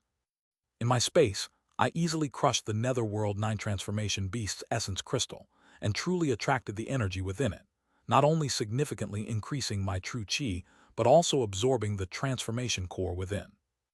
This is the special effect of the human body secret realm. Lin Zaiasu said, Lord stands high and sees wide.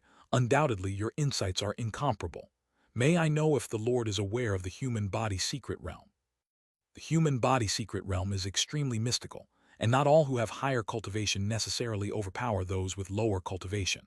There's also an elusive Tao fate involved. I'm aware of the existence of secret realms, but, regrettably, I have not been fortunate enough to break through any of them. In the entire Kun Kang, there is probably only one person who, by a fortuitous coincidence, has opened the water secret realm. Oh, may I know who that is? I just received the news as well. This person is a woman, surname Ding and name Ryushui, with an innate spring water physique. Precisely because of her special physique, she caught the eye of an elder of Chunshui Palace who took her back to the sect. This woman indeed lived up to expectations, opened her body's secret realm, and became the direct disciple of Chunshui sect master Li Chushui. Lin Zaiasu's heart again roiled with waves. If he had someone he wished to meet upon entering Kun Kang, it would undoubtedly be Ding Ryushui. This girl was even personally decided by her mother to be his bride, of course. That was just her own opinion. If there was one thing he could entrust to Hua Maioi before leaving Kun Kang, it would probably be to pay attention to or take care of Ding Ryushui. However, now there was no need. Because in the entire Kun Kang, only she has opened the human body's secret realm. She is the treasure of Chunshui Palace, who needs to look after her. Lin Zaiasu put down his wine cup. Lord, in that case, I shall take my leave.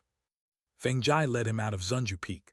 The Lord stood outside the cave, a old willow gently swaying under her palm as a way to see him off. On the platform where Lin Zaiasu first entered this world, Feng Jai's hand gently lifted up, holding a small pouch. Young master, these are the 17 types of spirit stones the Lord has gifted you. On hearing this, Lin Zaiasu felt somewhat embarrassed. He was not entirely honest. While solving the array crisis for Shenghua Valley, he had taken a small portion of each of the 17 types of spirit stones and hid them in his space without anyone knowing. But now, at the moment of parting, the Lord still wrapped up the remaining spirit stones and gave them all to him. These 5-element spirit stones are extremely hard to find in the outside world, and they are invaluable for an array master. Thank you, Lord, and thank you, elder sister. Lin Zaiasu received them. Feng Jai said, the Lord never asked for your real name directly, and this is also a kind gesture.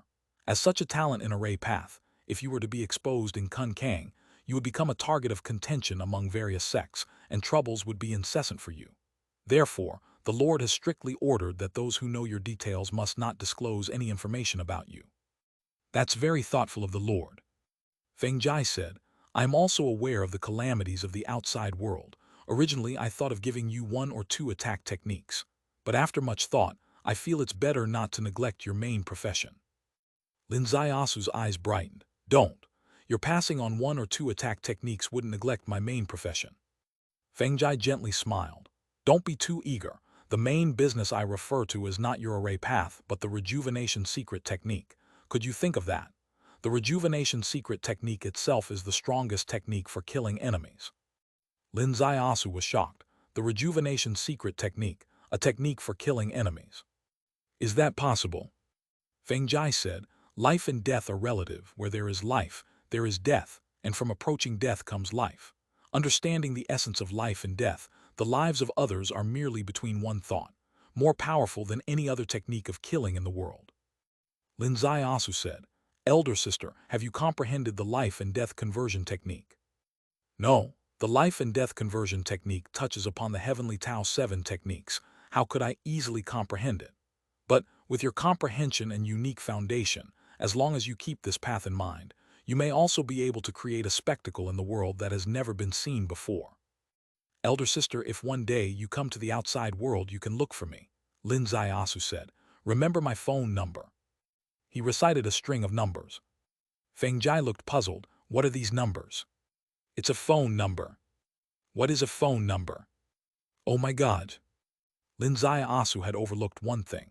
Shenghua Valley has been isolated for 300 years. 300 years ago, the outside world was still under a feudal dynasty. There was no such thing as a phone. You will know once you come out to the outside world in the future. Just remember this set of numbers, Linzai Asu said. Elder sister, goodbye. His figure soared into the void, and the next moment he disappeared into the sky. Feng Jai watched in a daze in the direction he disappeared. For a long time she did not turn back. Chapter 186, Chapter 186, Kunlun Mutation. Linzai Asu passed through the gap in the array and returned to the former site of the array sect. This region, which he had crossed back in the day without any knowledge, could only make him feel the relentless passage of time, the vicissitudes of eras, the changing of the guard, and an inexplicable desolation. Now this desolation had materialized. He knew that the array sect was a super sect from the ancient wilderness. Even such a super sect couldn't survive in the ancient wilderness. They were forced to cut off a corner of their own territory, severing their ancestral ground from the ancient world. The outcome was both a success and a failure. The success was in their escape from the ancient wilderness. The failure was that only the temples escaped, but the people, all were lost. The ruins still stand to this day, but those who battled the waves back then are no longer seen. His figure rose, passing through the gaps of the array path inscriptions, seemingly traversing between the ancient past and the present reality, and returned to the real world. Rising from beneath the cliff, he landed on the ruins of the once divine temple. It was now noon, but the temperature was significantly lower than when he entered the valley. It was barely around 10 degrees. He unlocked his phone and saw the date. October 9th. Unknowingly, over a month had passed since he entered Shenghua Valley. The weather in the outside world had shifted from summer to autumn. He stared at the battery indicator on his phone, feeling somewhat emotional. During this time, he had turned off his phone and placed it in his space, essentially using no battery, but still, after a month without charging, the phone's battery was only about 10%. If he had anxiety over his phone's battery, facing a mere 10% would certainly be stress-inducing. What about those Kun Kang Enlightenment Realm Masters? Comparing others to himself, he seemed to understand this highest-tier group. Linzai Asu took a step, foot landing on the ruins of the temple. With a swish from the peak to the middle of the mountain, his next step took him to the Ice and Fire Twin Bridge, where he swiftly crossed the mist-enshrouded bridge. In over 10 minutes, 2 mountain peaks were left behind him. He entered Wolf Valley. Head in the bushes, several wolves turned their heads simultaneously, their eerie green eyes fixated on this uninvited guest from under the tree shadows. Suddenly, one wolf leaped forward. Linzai Asu flicked his finger, imbued with rejuvenation true chi, touching the wolf's forehead. The wolf was flicked away with a single touch. The next moment, the wolf, excited, pounced again, fiercer than before. Struck again, the wolf flew once more, flying only to return, fiercer than ever. Linzai Asu lifted his foot, sending the wolf flying 10 meters away, crashing into a large rock, splattering its brains, finally stopping its frenzied assault. Linzai Asu raised his finger, staring blankly. This was the combat prowess after fully mastering the rejuvenation secret technique and breaking into the observing earth realm. Fast as Du Tian. Acting as one desires. However, there seemed to be a slight issue. With every movement, he exuded rejuvenation energy. What is rejuvenation energy? It's a major tonic for living beings. This wolf, struck twice by him, only grew more excited with each hit. Could this become a shackle when I need to kill in the future? Previously, a punch would shatter internal organs directly, but now, the same punch would heal severe illnesses. What kind of result is this? The rest of the wolves also pounced simultaneously. Linzai Asu handled them casually, his rejuvenation true chi serving as a stimulant for these hungry wolves, which howled in pain yet were filled with joy and exuberance. Perhaps wolves had their own language. Their joyful howls infected the surrounding pack, and they all knew a miraculous person had arrived, and being beaten by him was a happy affair. All approached. Linzai Asu no longer toyed with them. With a tip of his toe, he traversed through the pack, his figure breaking through the air, landing on the mountain cliff. The wolves in the valley howled at the moon, seemingly inviting Linzai Asu to return and hit them again. On the mountain cliff, Linzai Asu touched his chin, feeling the rejuvenation true chi flowing from his hands. Even touching his own face felt relaxing. Could it be that this handsome man's hands are no longer suited for killing, but only for flirting among flowers? One could imagine under this hand, whether it's butterflies or beauties, they would linger and forget to return. If he truly needed to kill, there would probably only be a few methods. Method 1. Use advanced technology to create a glove that blocks the outflow of rejuvenation true chi. Method 2. Use weapons, not fists. Method 3. Truly control the release and retraction of true chi at will. These methods were only temporary solutions. The ultimate goal of this martial art was probably what Feng Jai told him when she left. Life and death transformation, all in the heart. A month ago, right here, a girl had demonstrated the exact opposite of his current technique. That girl named Dawa seemed to instantly drain all life force from any living being that came near her. If his rejuvenation secret technique is considered a wonderful use of life, she is the wonderful use of death. Someday, if I have the chance, I should exchange some ideas with her. Unfortunately, there's no chance right now. Dawa was brought into Kunkang through the main entrance. That main entrance, Lin Ziasu can't enter. Of course, that was in the past. Now, if he wants to enter Kunkang through the main entrance, it's too simple. Just go to Wuxiang Temple and show off a trick in front of that old monk. Whether it's displaying an array or martial prowess, the old monk would definitely be dazzled. His cultivation has already broken through to the observing earth realm. What standard is the observing earth realm? About on par with an awakener in the mortal world. That means if he encounters Du Tianj now and really fights earnestly, he probably wouldn't be at a disadvantage. Could he compete with someone on the level of Qianlong King? That remains to be tested.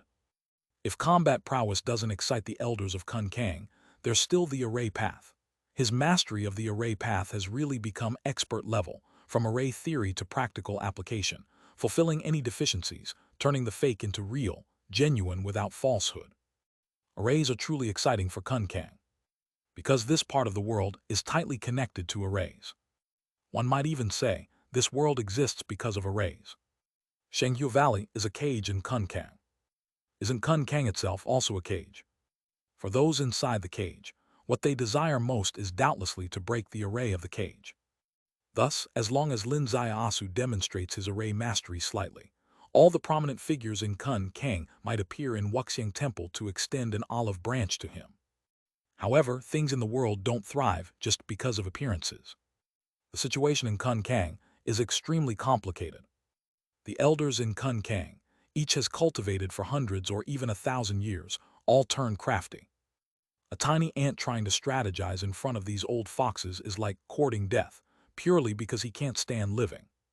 So Lin Ziasu transformed into a butterfly passing through space, crossing through Hudi Valley. Deathly butterflies flew up, trying to invite him to lie on the grass. Lin Ziasu didn't accept this invitation, and with a tip of his toe, a flick of his clothes, he crossed through the group of butterflies and exited Hudi Valley. Huixian Town. Still peaceful. As the sun sets, waves stir on the lake, a few boats float on it. Some ethnically styled small buildings quietly stand by the lake. The evening bell of Wuxiang Temple rings, and several night birds return to their nests. Lin Ziasu, walking leisurely, arrived at a hotel. Registered, checked in, entered his room, and the first thing he did was to charge his phone. About halfway charged, he got up, left the room, and had a formal dinner in the outer hall. Entering Shenghua Valley, although over a month had passed, and Hua Maoi always treated him as a distinguished guest with exotic flavors continuously presented. Perhaps sea flavors aren't sea flavors, more like aquatic product flavors. It still lacked a bit of the mortal worldly touch. In modern society and hotels, as soon as the humming range hood is turned on, the spicy and fragrant dishes sizzle, and the scent of human life fully emerges. Savoring the long-missed scent of human life, Lin Ziasu's senses were fully alert, capturing the conversations from the hall and even those private rooms. You say the Kunlun divine eagle hunting the herdsman's sheep is one thing. Now these Kunlun wolves appearing suddenly and killing hundreds of sheep overnight. How are the herdsmen supposed to live? This voice came from the left corner of the hall. The person opposite him said, "The situation does seem strange. Wolves eat sheep. That's nature's law, but wolves generally only attack sheep for food. Where have you seen wolves killing hundreds overnight but not eating them? Wolves are vengeful animals. Could it be that this herdsman killed its pups purely retaliation? There's that possibility, but there's another possibility. I heard that the research team from Nanjing University has also been dispatched. They suspect this is a Kunlun mutation. Kunlun mutation. Yes, you've also been here for over 20 years, haven't you felt it? These past few years, there have been some changes.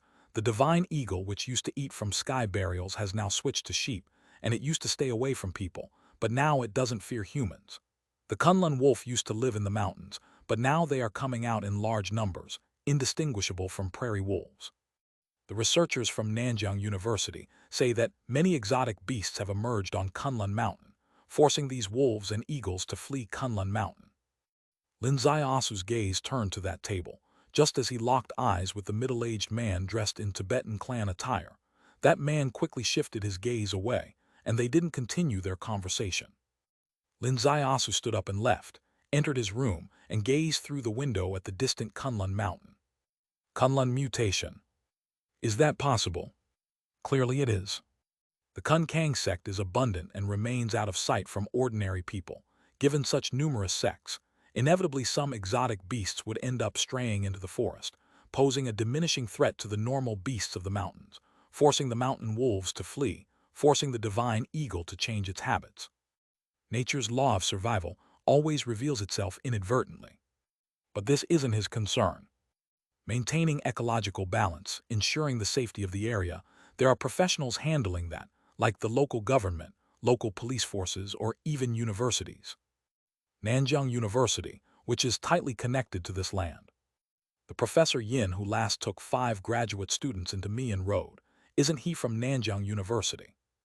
Lin Xiaosu drifted into deep sleep, the most peaceful sleep he had in a month.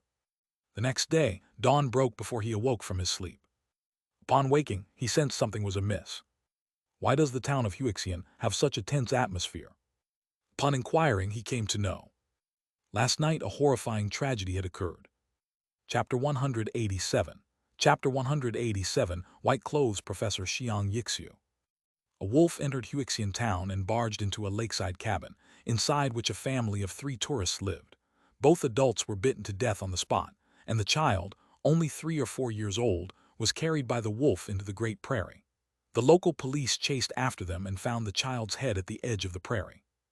This extremely vicious and highly thrilling case threw the entire Huixian town into chaos. Almost all tourists checked out immediately, especially those staying in the cabins around Smoky Lake. Smoky Lake is a tourist attraction.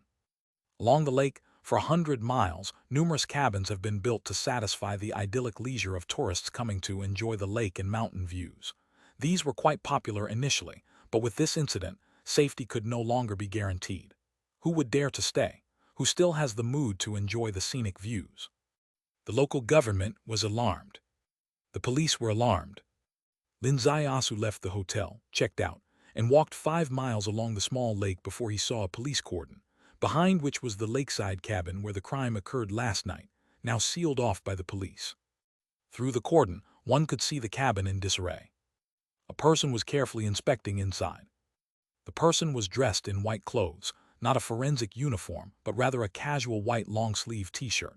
Even the shoes were leather, and he wore rimmed glasses. His age appeared around 30 but not yet 40, giving him a refined and scholarly appearance. "Is that a forensic scientist?" someone next to Lin Xiaosu asked. "No, it's not a forensic. It's said to be a professor from Nanjing University, brought over by express vehicle." A university professor, what is he doing here? The inquiring person was clueless. Those around didn't know either. This case itself wasn't complicated. It was simply a wolf that attacked an unfortunate family, and what the police needed was not a professor, but someone who could find this wolf. Even hiring local herders might be more effective than a professor. At least the herders knew some likely places where wolves might be. This wolf must be killed, because it has eaten a child. That's how creatures are. Before they have tasted human flesh and learned the flavor, there is a natural fear of bipeds, and they generally don't attack humans readily. But once it has eaten humans, it will walk down this menacing path. Thus, any large wild beast that has eaten humans must be killed. Even those in zoos and circuses, it's all the same. Lin Xiaosu, of course, wasn't the same as others. He knew why the professor was summoned.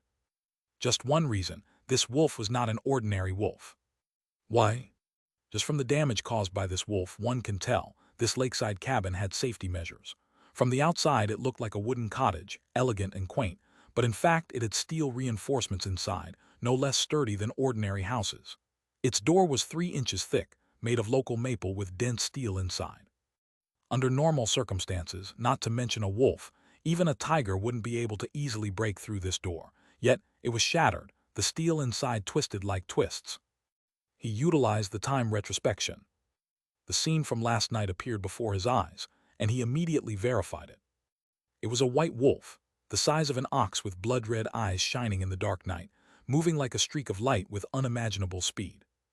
With a flash, it arrived at the lakeside. With a swipe of its paw, the wooden door shattered to pieces.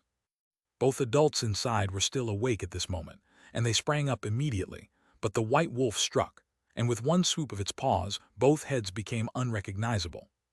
Then the white wolf sauntered through Huixian town with the child in its jaws, gnawing away as it walked. The white-clothed professor turned around, holding a strand of hair and observing it against the sunlight.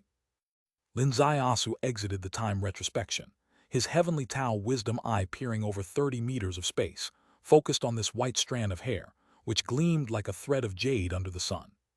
"Professor Xiang, have you figured it out?" a nearby policeman asked. The white-clothed professor nodded slightly, completely confirmed. This is indeed the Kunlun snow wolf. The Kunlun snow wolf from the ancient glaciers. The policeman furrowed his brows. Aren't the Kunlun snow wolves said to have strong territorial traits, never leaving the glacier region in their lifetime? Kunlun snow wolves live in the ancient glaciers, not because of territorial traits, they... Professor Xiang's voice abruptly stopped as his gaze suddenly passed over the crowd and settled on Lin Zaiasu's face. Their eyes met, and Lin Zaiasu felt an odd sensation, as if finding an exception in a vast sea of people. Professor Xiang turned back to the policeman. Now is not the time for discussing the traits of snow wolves, but rather to track and kill this snow wolf. "Yes, sir," the policeman said. "We've hired the most famous local hunter who is already on the trail." "The hunter you hired obviously won't catch the snow wolf, but perhaps someone can." The policeman asked who. "A mysterious detective," Professor Xiang said with a light smile. "I'll go invite him." He crossed the police line, approached the crowd, and walked straight toward Lin Zaiasu. Coming face to face with Lin Zaiasu, he extended his hand. "Detective Lin, hello. I am Professor Xiang Yixiu from the biology department at Nanjing University." Lin Zaiasu slightly frowned. "Professor Xiang knows me." Xiang Yixiu smiled. "A month ago, Professor Yin from our university led his graduate students into Mian Road. I was fortunate to accompany Detective Lin. They captured some footage. I've seen the footage, so I recognize you." His explanation was simple, but meaningful. Professor Yin from Nanjing University, and his group traveling with Lin Zaiasu was a journey worth interpreting. The composition of the group was interesting, and their purpose even more so. Among them were real graduate students, genetic people, practitioners of ancient martial, and those with special bloodlines. Their goal was to obtain the Bodhi Beyond for research purposes. However, unlike the ordinary gathering of diverse species from the mountains, this trip was a test. To see whether among this group there were good candidates worthy of entering Kun Kang. If there were, Kun Kang would reward Professor Yin with the Bodhi Beyond. Lin Zaiasu performed averagely and was perfectly eliminated. Afterward, he went to Wuxiang Temple and confronted the head monk, revealing their entire journey. In doing so, Professor Yin probably also gained a different impression of this travel companion. Now, the consequences of that day's revelation have borne fruit. Professor Xiang Yixiu from Nanjing University has arrived. He directly exposed his real identity, Lin Zaiasu of Fengcheng's detective. What does this imply? It implies that Professor Xiang clearly did his homework, such as reviewing the footage, checking the data Lin Zaiasu registered in Huixian Town, and possibly even thoroughly reviewing all his past deeds. Lin Zaiasu extended his hand and gently shook it. "I didn't expect I have quite a connection with Nanjing University, Professor Xiang. What is your research direction?" Xiang Yixiu said, "I am in the same department but a different branch from Professor Yin. He studies plants, and I study animals." "Such as Kunlun abnormalities." Xiang Yixiu responded, "You can tell last night's beast, was it an abnormality?" Of course, ordinary wolves can't destroy a cabin to this extent. The detective's eyes are indeed sharp, Xiang Yixiu said. The Kunlun snow wolf is not a native species of Kunlun mountains. It is unmistakably a creature of the otherworld, and it is currently at a special period. Lin Ziasu's heart skipped a beat. The Kunlun snow wolf itself was an ancient creature. What do you mean by a special period? It is about to give birth and urgently needs child blood to nourish its young, which is the real reason it attacked the lakeside cabin last night. This is also the uniqueness of ancient creatures. They possess spirituality, and their offspring also require spiritually rich flesh and blood for cultivation. In the mortal world, humans are the most spiritual beings, and human children with their boundless spirituality and purity are the ideal nourishment for them. The police officer accompanying him turned pale, so its next target will still be children. Yes, from this moment, children within 1,000 miles will not be safe, Xiang Yixiu asserted. Thus, I urgently need Detective Lin's renowned tracking skills to help me find this glacier wolf. Even a slight delay could mean innocent children might fall victim to the wolf. Lin Ziasu stated, in that case I won't protest. Let's go, Professor. Let's go. Together, the two strode forward, and everyone behind them was astounded. In the blink of an eye, they were already 100 meters away, and in the next instant, their figures disappeared at the street corner. They are genetic people. Oh my, they're both genetic people. It could also be ancient martial. I heard Professor Xiang practices ancient martial, inherited from the De Rai Xiaoyao temple's Vajrayana. Lin Ziasu activated time retrospection in his right eye, seemingly staring at the ground's traces, but in fact, he was observing the ground from last night. The situation was critical, and he couldn't worry about shocking the common world. With great speed, he soon left Huixian town and entered the vast grassland outside. Ahead on the grass were bloodstains. That was the last place the bloodstains remained, because that is where the child's head was found. Ordinary people could not see this, but Lin Ziasu saw everything clearly in his eyes. Detective Lin, can you tell what place this is? Xiang Yixiu gently pointed a finger at the faint bloodstain ahead. If I can't even identify the place where a child's head fell, on what basis do you believe I can track the glacier wolf? Lin Ziasu asked. Do you want to hear the truth? Xiang Yixiu said. Actually, from the bottom of my heart, I don't really believe you could find the glacier wolf in this vast grassland. But you just said you believe. What is called belief and disbelief is relative. I believe you, even if only a bit, is still better than a local hunter tracking a glacier wolf, right? Xiang Yixiu laughed. So I'd rather follow you in vain, at least we are fellows in the same pursuit. At this moment, Xiang Yixiu wasn't much like a university professor. Lin Ziasu asked, you think we're fellows in the same pursuit? Aren't we? Aren't we moving towards the same goal? Aren't we striving for the same mission? Xiang Yixiu countered. So your path refers to our common goal and mission. What else? Is your heart's path only about martial arts? Xiang Yixiu asked again. Chapter 188. Chapter 188. Killing a glacier wolf with a blade of grass. Lin Ziasu fell silent for a moment. Let's go. Head, faint blood traces served as a guide. Even though the traces were faint, they provided a track to follow. An ordinary police officer might have reached this place following them, but from here on, where the glacier wolf had left no residual traces after thoroughly cleaning up its feast, it was time to test true skill. As they proceeded, they saw policemen on horseback. Yes, even policemen in the Great Prairie ride horses. They saw herders pointing here and there over various hills. They also saw a group of people following someone who looked like a hunter towards the valley ahead. And Lin Ziasu, he deviated from the path. This deviation made Xiang Yixiu's eyes light up. Without obvious clues, they had no reason to deviate. Since they deviated, it indicated that the detective in front of them had discovered the chain of movements of the glacier wolf. Ahead was a slope, and as they climbed it felt as though they rode the wind, stepping lightly over the grass. Xiang Yixiu's movement technique was extraordinarily peculiar, seemingly graceful, yet incredibly fast. Lin Ziasu was the same. Both seemed to not deliberately hide their prowess. Upon reaching the slope, they faced the endless vastness of the Great Prairie. Within sight, there were only a few eagles and distant herds of sheep and cattle. What have you discovered? Asked Xiang Yixiu. The road is long and winding. Xiang Yixiu continued. So we churn up and down, right? It's okay, the day is still young, we have plenty of time to churn. Can we talk while tracking? Tracking requires focused attention, and being distracted is a big taboo. So, if you really must say something, it's better to be straightforward and not make me overthink, Lin Zaiasu remarked. You mentioned martial arts just now, and I really wanted to ask, where does your martial arts originate from? Inquired Xiang Yixu. Did I mention martial arts? I believe you brought it up, responded Lin Zaiasu. All right, you were thinking about it and hadn't mentioned it, so I spoke on your behalf, Xiang Yixu said. Where does your martial arts originate from? If I tell you, will you also provide an equivalent answer? Xiang Yixu smiled. You really aren't willing to suffer any losses. I'll start then. My martial arts come from De Rai Zioao Temple, and I practice the techniques of Vajrayana. Lin Zaiasu also smiled.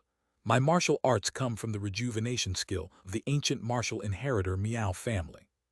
He was telling the honest truth. Indeed, that was the starting point of his martial arts. However, whether he had deviated from that point, and how far, was no longer a question he needed to answer. This origin of martial arts was not a secret. Anyone who had seen him performing martial arts knew it was the rejuvenation skill, originating from the ancient martial inheritor Miao family of Fengcheng. If this professor had done his research on him beforehand, he would evidently already have this information. Xiang Yixu commented, Your body is suffused with true qi, brimming with vitality, truly corresponding to the name of this technique. And not to mention, you really do remind me of my little younger disciple. Does your little disciple also practice a kind of rejuvenation technique? He doesn't practice a rejuvenation type but a transcendence type technique, which ultimately benefits all beings. Professor, isn't your interpretation a bit biased? Lin Zaiasu responded. My rejuvenation aids the living. His transcendence also benefits all beings. I aid the living. He benefits the dead. Do you really think we are alike? Life and death are cyclical. Our understanding differs. In our Tibetan Buddhist sect, death is not the end but the beginning of another journey. Hence, strictly speaking, in our view, there is no difference between life and death, said Xiang Yixu. And my little disciple truly exemplifies detachment. You have traveled a stretch with him. You probably have noticed his Buddha nature knows no bounds. I traveled with him. What's his name? Lin Zaiasu was slightly moved. Xiang Yixu said, His name is Hu Fu. Hu Fu? Yes, that young man Lin Zaiasu encountered on Mian Road that day. He professed to have Buddha nature, yet his every action contradicted the Buddhist path. Lin Zaiasu had seen him act and had guessed his heritage. So he was from the Vajrayana of the De Rai Zaiao Temple. De Rai Zaiao Temple, a Buddhist monastery of this realm. Vajrayana, a sect rumored to have boundless dharma. How the dharma was Lin Zaiasu hadn't witnessed, but he had seen the combat prowess of Vajrayana, which was indeed remarkable. A disciple of De Rai Zaiao Temple became a part of the selection process for the disciples of Kun Kang, and now he had been noticed by Kun Kang and had joined it. So what is the connection between De Rai Zaiao Temple and Kun Kang? And what, if any, connection does this professor have with Kun Kang? His sudden appearance in Huixian Town, was it really because Huixian Town had a fierce beast, and the police had specifically asked for him, a university professor researching animals, or was he here waiting for him intentionally? Suddenly, numerous questions surfaced in Lin Zaiasu's mind. Accompanied by these thoughts, he traversed the 30 li of grassland beneath his feet. Unnoticed, a valley appeared in front. Inside the valley, herds of cattle and sheep thrived. 5 white felt tents were stationed upon the slope. This was a settlement of herders. Men galloped through the valley, relishing the exuberance of prairie men. Women were cooking on the slopes, roasting lamb, with a young wife lifting her clothes to breastfeed her child. Xiang Yixu turned slightly and saw the look in Lin Zaiasu's eyes, an unmatched sharpness in his gaze. Damn! What do you mean by this? Staring at that woman breastfeeding with such an expression. Although the women on the grasslands have delicate chests contrasting with their sun-kissed faces, and their exposed white skin is quite a sight, we are cultivators, people who value face. Would it be proper to sneak a peek? Suddenly, Lin Zaiasu exclaimed, Danger! As his voice fell, he suddenly transformed into a wisp of light smoke, shooting towards the hillside. Xiang Yixu was greatly shaken. Glacier wolf. He spotted a glacier wolf. This wolf was eyeing the child, in the arms of a woman on the hillside ahead. Xiang Yixu immediately reacted and charged towards that hillside as well. That hillside was a full 5 li from them. But both men brought out their fastest speeds, which were truly non-human. In the blink of an eye, they had covered half the distance. On the hillside, the young mother looked up, her eyes showing surprise. For she saw two faint shadows flashing across the grassland ahead at an incomparable speed. Just then, behind her in the bushes, a white figure like lightning leapt out, bringing with it a gale. The temperature on the hillside seemed to drop by more than 10 degrees instantly. With its mouth wide open, it lunged for the child in her arms. It was a giant white wolf. The young mother hadn't noticed it. Not until the wolf's massive jaws had already covered the baby's face. Suddenly, with a light swish, a tree branch flew through the air, piercing through the white wolf's neck, the powerful impact pushing the wolf to the side. Lin Zaiasu had made his move. Confronted with the sudden surge of the glacier wolf, even his fastest movement technique wasn't quick enough to cover the last 100 meters. He could only use a tree branch as a throwing knife to block. He succeeded. The tree branch pierced through the neck of the glacier wolf. Ordinarily, a wolf with a gaping hole in its neck would undoubtedly die, but the glacier wolf's strength was exceptional. Once its feet touched the ground, it leaped into the air, shooting towards the deeper grass area, its speed truly like a phantom of the grasslands. Just as it was about to disappear into the deep grass, suddenly, a blade of grass shot close to the ground, piercing into the glacier wolf's rear. Puff! Blood sprayed, flesh and blood of the glacier wolf flew in all directions, like it was ground on the spot by a meat grinder. The young mother screamed, her voice changing tone. Down in the valley, the men collectively reined their horses and looked up together. With a swoosh, Xiang Yixiu, dressed in white, seemingly not touching the ground, glided 10 meters across the grassland, standing in front of Lin Zaiasu. Lin Zaiasu's eyes gleamed as he stared at where the blood and flesh of the glacier wolf flew. In that critical moment just now, he had used all his skills. Speed and the skill of throwing knives. This was the ultimate display of his current cultivation level. And Xiang Yixiu was not slightly inferior. Lin Zaiasu used a tree branch, casually broken off from the small miscellaneous trees commonly seen on the grasslands, truly at will. And Xiang Yixiu, he used a blade of grass, even more astonishing as a weapon. And the result? Lin Zaiasu's tree branch pierced through the neck of the glacier wolf, under impossible circumstances, saving the infant. A blade of grass from Xiang Yixiu pierced from the rear of the glacier wolf, leaving everyone clueless what it turned into. The power of this blade of grass, even Lin Zaiasu at this moment felt a bit terrified. Others might not have seen this blade of grass clearly, but he saw it very clearly. This blade of grass skimmed the ground, spinning at high speed, yet did not stir up any airflow until it actually entered the target's body. Then the powerful kinetic energy contained in the grass burst forth, grinding the entire body of the wolf. Just a single blade of grass displayed Xiang Yixiu's tremendous combat ability. This was just to kill a wolf. What about using it to kill a person? His trajectory would be silent. His striking power would be unstoppable. This was an extremely terrifying killer skill. A university professor actually possessing such a terrifying killer skill. How unimaginable. Professor, I'm impressed. Lin Zaiasu let out a breath gently. Xiang Yixiu smiled lightly. The one who found the glacier wolf was you. The one who saved this infant was also you. If admiration is to be spoken, it should come from me. Those men are coming up soon. Let's clean up the battlefield first. The two walked towards the location where the glacier wolf lay. The ground was covered with the blood and organs of the glacier wolf, and a split-open placenta containing embryos. Xiang Yixiu flicked his hand, took out a white leather bag and collected the placenta. Then pointing at the wolf's head, the placenta is of great use to my research. It's mine, the primordial crystal in this wolf's head, it's yours, how about it? In terms of value, the most precious things of ancient creatures are the primordial crystals. But as Xiang Yixiu said, his purpose was research, so the placenta was more useful. Lin Zaiasu didn't refuse. Reaching into the wolf's head, his fingertips touched a bead carrying a strong aura. Silently, the bead vanished into thin air, entering his inner space.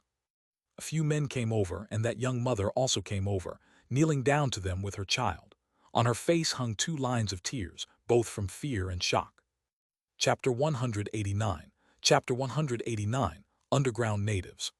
Several men warmly invited them to enter the felt tent to have some drinks and mutton. After a warm reception until the afternoon, they were full and ready to leave. A man brought 2 horses from the side. We people of the grasslands don't have anything valuable, so we can only offer a horse to repay the kindness of our benefactors. Let it carry you, and may eternal heaven bless you with good fortune. As the sun set in the west, the vast grasslands were peaceful and tranquil. 2 white horses galloped towards Huixian town. Naturally, the riders were Lin Ziasu and Xiang Yixu. The grass was soft, the wind was gentle, but Lin Ziasu's mind was engulfed by tumultuous waves.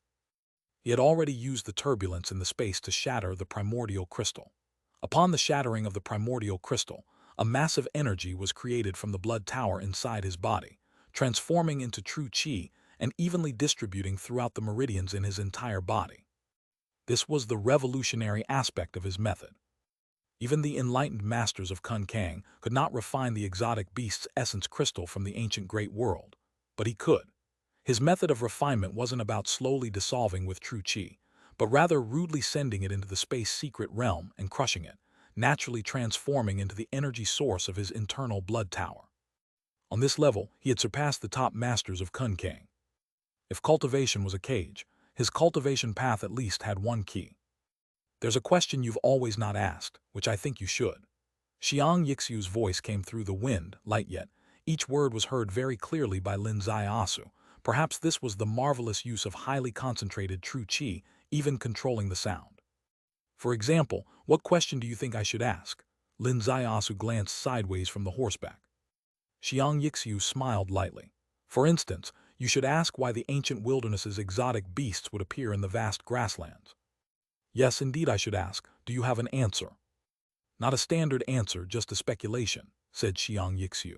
I think this glacier wolf might have a master, or might have had a master before. Owned or what's owned? It was a difficult concept to grasp. But Lin Ziasu felt a slight jump in his heart. If the glacier wolf had an owner, who could it be? Could only be the sex inside Kun Kang. Because this realm was once the territory of Kun Kang. The array sect sliced down with a knife, carving this piece of mountains and rivers out of the ancient great world, and the creatures inside naturally entered this realm. Those sects in Kun Kang raised various exotic beasts, which is what having an owner implies. What does once had an owner imply? It means this glacier wolf might have escaped. Initially had an owner, but after escaping it no longer had an owner, turning into once had an owner. Hopefully it's the latter, Lin Ziasu said. Yes, if this glacier wolf was once owned and later escaped, then we have personally ended the troubles of these mountains and rivers. But if there are some people with ulterior motives deliberately sending out such an extraordinary creature to carry out a shady mission, then these mountains and rivers will have endless troubles, Xiang Yixu said. Do you really care about the peace of these mountains and rivers? Lin Ziasu asked. Shouldn't I? Xiang Yixu countered. As far as I know, your Vajrayana focuses on self-cultivation, the kind where even if the world is turned upside down, I am still free in the world of Buddhism. You forgot I have another identity. I am a university professor. I've spent my life studying the nature of beasts, but personally, I still prefer to retain some humanity. I like what you said. Xiang Yixu also laughed. How about a race? A horse race? Riding the horses past Yinshan, with the wild geese flying close to our faces, any man who comes to the vast grasslands shouldn't miss the thrill of galloping horses. Go. Xiang Yixu squeezed with his legs. His horse beneath him neighed long, reared up, and dashed towards the distance. Lin Ziasu also squeezed with his legs, his white horse charging into the wind. 2 white streaks, one after the other, sprinting to their limits. In terms of riding skills, Xiang Yixu was obviously the better. Because Lin Ziasu didn't even know what riding was until he got on the horse. But his learning ability was terrifying. Soon, he was able to keep the distance between him and Xiang Yixu from widening. Then the distance began to close. When Huixian town was already in sight, he was riding alongside Xiang Yixu. Ahead was a highway, and a police car was parked on the roadside. The 2 horses stopped simultaneously. 2 policemen rushed over, faces full of anticipation. They were the police sent to handle the situation. They already knew how challenging this mission was, and they were prepared to spend months traveling across the vast grasslands. Xiang Yixu lifted his foot and dismounted his horse. Captain Q, No need to hurry, we have already dealt with that wolf, this is its head. He raised his hand and took a leather bag off the back of his horse. Inside was the unusually large head of the glacier wolf. Of course, the most precious and unusual primordial crystal inside is already gone. This wolf head is the tool for the police to close the case. Several policemen all got excited. Professor Xiang, thanks a lot. You should thank Detective Lin here. He found the clue, and he also saved a child when the ferocious wolf attacked. Thank you, Detective Lin. After declining the policeman's dinner invitation, Lin Ziasu and Xiang Yixiu slapped the behinds of their respective mounts, and the two horses returned to the prairie on their own. Although the man sincerely intended to give them the horses, he didn't expect them to return them. But Lin Ziasu is not a local after all. She couldn't possibly ride thousands of miles back home. They simply let the horses go back. Xiang Yixiu thought the same. The two reached an unspoken agreement and entered Huixian town. Are you going home? Inside the tea house, Xiang Yixiu picked up the teacup. Yes, it's been a while since I was out. It's time to return, said Lin Ziasu. When you have time, come visit Nanjing University for fun, suggested Xiang Yixiu. I have a few female graduate students who are about your age. Why do you have to emphasize they are female graduate students? Haha, isn't it to add some motivation and passion for you? Xiang Yixiu laughed heartily. You're really not sounding like a university professor now. Lin Ziasu was somewhat speechless. A university professor is also a human, right? Humans should have basic desires, right? Teaching by day, nurturing at night, that's quite human, isn't it? Are you expecting a professor template that involves wearing old-fashioned glasses, leaning on a cane in the classroom, waiting to die? Damn, you and your junior brother truly deserve to be siblings from the same sect. Your junior brother seduces single female tourists all the way, defining it as soothing the loneliness of tourists, manifesting the brilliance of the Buddhist nature. Lin Ziasu sighed deeply. Haha, that is the Buddha nature of the empty world, manifesting the true freedom of human nature, which is the core essence of our Vajrayana, Great Freedom Heart technique. Xiang Yixiu finished the tea in his cup. If you are willing to visit the academy, I might share with you my research findings over the years. Lin Ziasu was stunned. Your research findings? Yes, information related to exotic beasts and curiosities between heaven and earth. I'm telling you, I collected these materials over a span of 20 years. Some are from the heavens, some from beneath the ground, some from Kunlun, and some from a past civilization. Lin Ziasu's heart pounded. There's a giant bird called blood pigeon. Adults have 4 wings. Xiang Yixiu said. Its eggs are triangular, white as snow with blood streaks inside, gestated in glaciers. One bird is born and the ice river opens. It is born of ice and fire from the mountain and river scripture. Lin Ziasu said. There's a tree named Mengwood, each branch and leaf like the Milky Way, upon smelling it. Smelling it brings one into dreams, where one can perceive the secrets of heaven, from the sea abyss scripture. Lin Ziasu was truly stunned. Mountain and river scripture, sea abyss scripture. Mountain and river scripture is currently housed at Qianlong Base, viewed by everyone as a legend. He knew Xiang Yixiu knew. The sea abyss scripture is currently in Liu Lin Temple. He's seen it, Hu Ye's seen it. People of Qianlong don't know otherwise that Crimson Bird incident wouldn't have caused such a big experimental accident. Now the people of Qianlong might know, but the source of the sea abyss scripture is probably still transmitted by Hu Ye. But this professor from Nanjing University also knew. A university professor who specializes in animals, a professor who is extremely familiar with the curiosities from mountain and river scripture, sea abyss scripture, which are not of this world. His 20 years of painstaking research touched Lin Ziasu deeply. Are you really willing to share your 20 years of research with me? Asked Lin Ziasu. A bit unbelievable, Xiang Yixiu said with a smile. It's hard for people to believe, Lin Ziasu responded realistically. University professors, their status and position are already quite high. One could say they have wealth and status. If they relaxed their principles alongside their belts, probably women would be involved too. What do they care about? Probably it's the research achievements. Who would willingly share their research findings with others? Xiang Yixiu lifted his head, his face carrying a smile that wasn't quite a smile. In your eyes, what is this research achievement? Glory. Generally, yes. Xiang Yixiu nodded lightly. Yes, it's glory. The things others don't understand, I do. The things others are confused about, I can speak comprehensively when I speak. Even government officials have to take notes. All these are glories. However, is it just glory? No, it is also trouble. Trouble?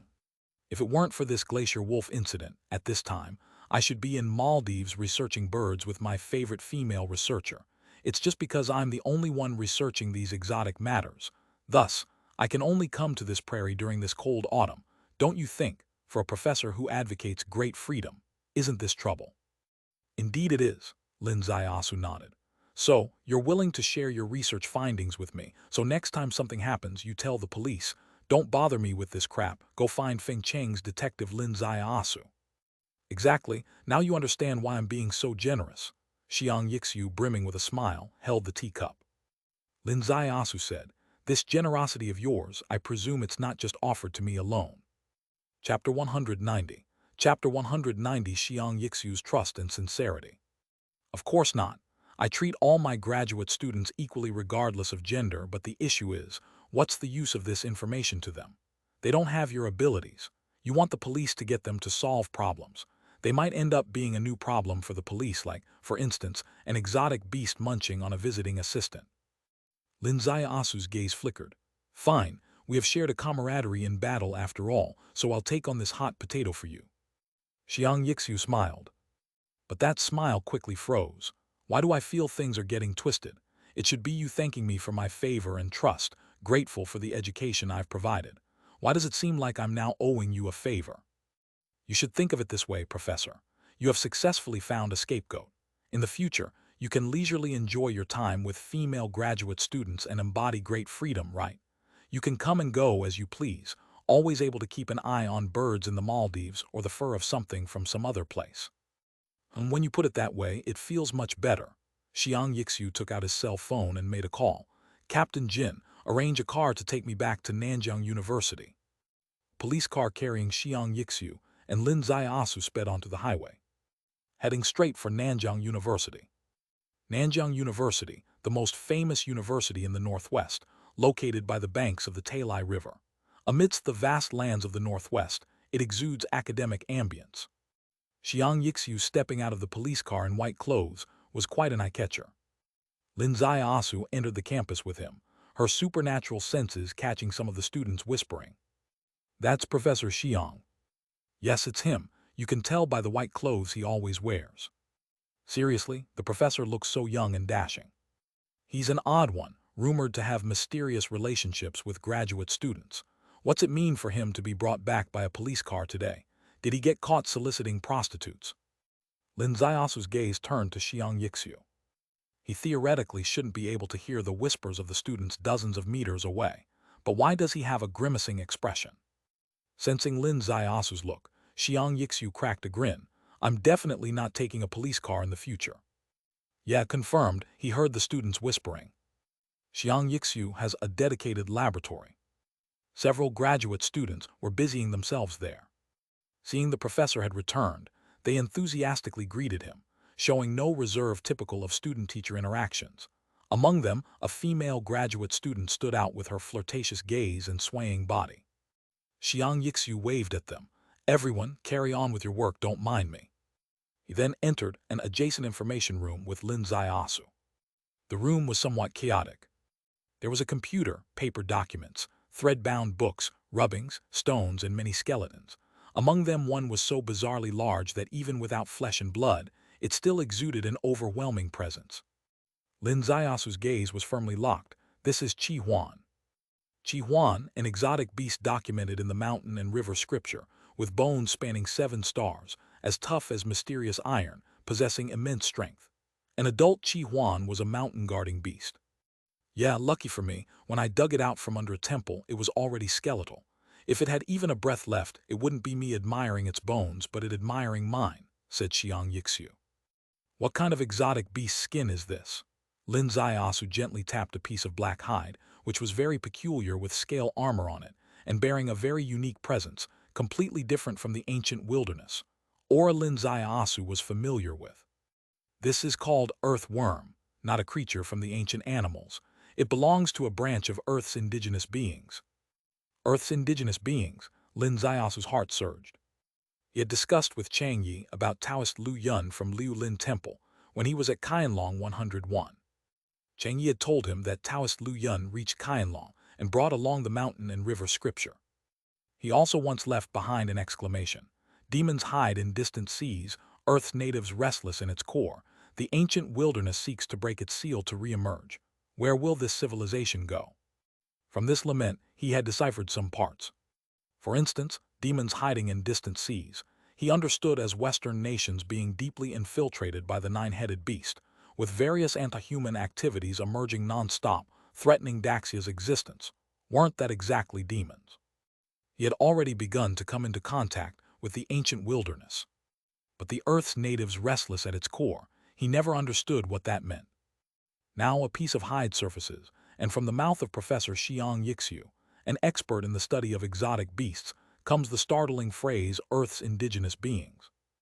Below ground is a mysterious world which, in some ways, is even more enigmatic than the ancient wilderness, said Xiang Yixiu. Because the ancient wilderness has countless connection points around the globe, ultimately there are some ways to understand them. But ever since Emperor Kun took 13 of his own ribs to create the absolute Earth and Heaven communication array, implementing the great divine power of absolute Earth connection, the great gates from the Earth's core to the surface were closed, and people lost all means to study this group of beings living underground. Emperor Kun, absolute Earth and Heaven.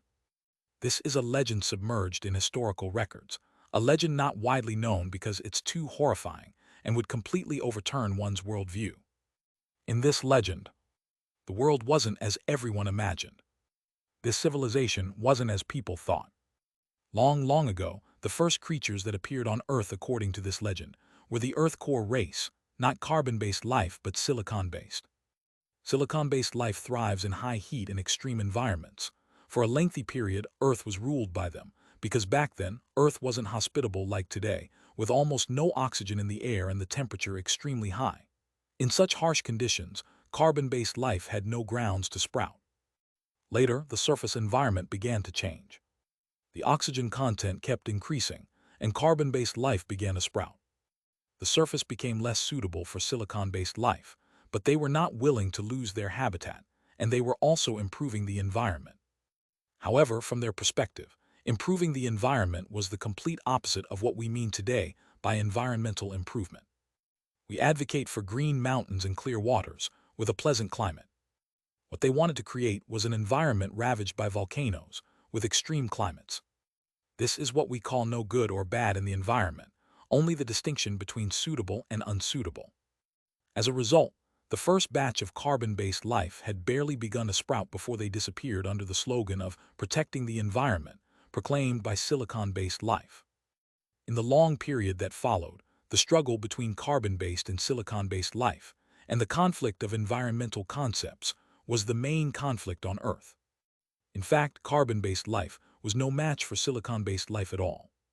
Because destruction is far easier than construction, and these silicon-based beings were suffocatingly powerful, easily triggering volcanic eruptions and effortlessly changing the course of the land. Giant creatures could, with just one rollover, annihilate cities that carbon-based life had spent decades or even centuries building. At this time, the concept of human didn't even exist, as the species had not yet appeared on Earth. Not until the arrival of the outer realm immortals. With their immense energy, capable of controlling the rules of nature, they managed to truly suppress the silicon-based life forms. Just when silicon-based life was overwhelmed and struggling, a great change occurred in the world. The ancient world shattered. The people of the ancient world, also masters of the rules of nature, started a contest lasting 10,000 years with these outsiders on this blue star. Until a stunning genius emerged. This man was Emperor Kun. No one knew where Emperor Kun came from. His might was the stuff of legends. He could destroy stars by plucking a leaf. He could split the earth with a single finger. He could change the course of mountains and rivers with a wave of his hand. He could also cast unparalleled magic, sealing the ancient passages. He took 13 of his own ribs and turned them into 81 bone nails to seal the native earth dwellers once and for all. From then on, this world was devoid of earth and heaven communication. But with these ruthless moves, the spiritual energy of this planet was completely depleted, and it was no longer suitable for cultivation. Only then does the long history of the Earth, measured in eras, begin. Until today, human beings are actually just outsiders, truly a shock to the world. Lin Zaiasu exhaled softly. So this is the absurd legend, Xiang Yixiu said. This computer contains the relevant data. If you're interested, feel free to stay here for 10 days to half a month. By the way, although my research is on animals, I do have my focus. The data I've included in the computer is mostly about the Earth core race. You can take a look, but it's not yet appropriate to make direct copies. After Xiang Yixiu finished speaking, he casually left the data room. He wasn't worried about Lin Zaiasu stealing anything, because the things here cannot be stolen if you wanted to. The computer only has one monitor. Lin Zaiasu opened the folder within. Information of various underground races flowed like streams into his sea of consciousness. Before him, a whole new world opened up. The Guai clan, capable of transforming into rocks, immobile for 10 years. The Yun clan, moving underground, even the hardest stone to them was like flowing water. The Yi clan, human-shaped but without eyes.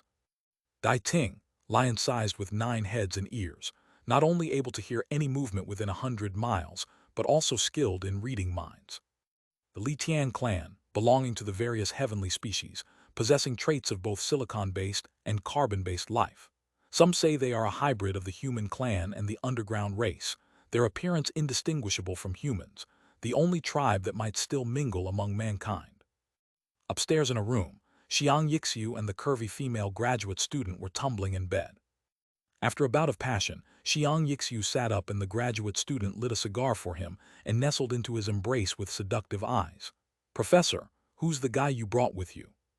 "A scapegoat, a fire brick," Xiang Yixiu smiled craftily. "You give him all your data and trust him so much, just because you don't want to go on adventures all over the world." "Yes." "Why?" asked the graduate student. "Even Qianlong asked for your help. That's a great honor. Why would you willingly hand it over to someone else?" Xiang Yixiu exhaled lightly. "It's precisely because Qianlong has set his sights on me that I must stay out of it. My identity means I can't get involved with them, but it concerns national livelihood and the safety of the people. I must act. Therefore, the best solution is to find this fire brick."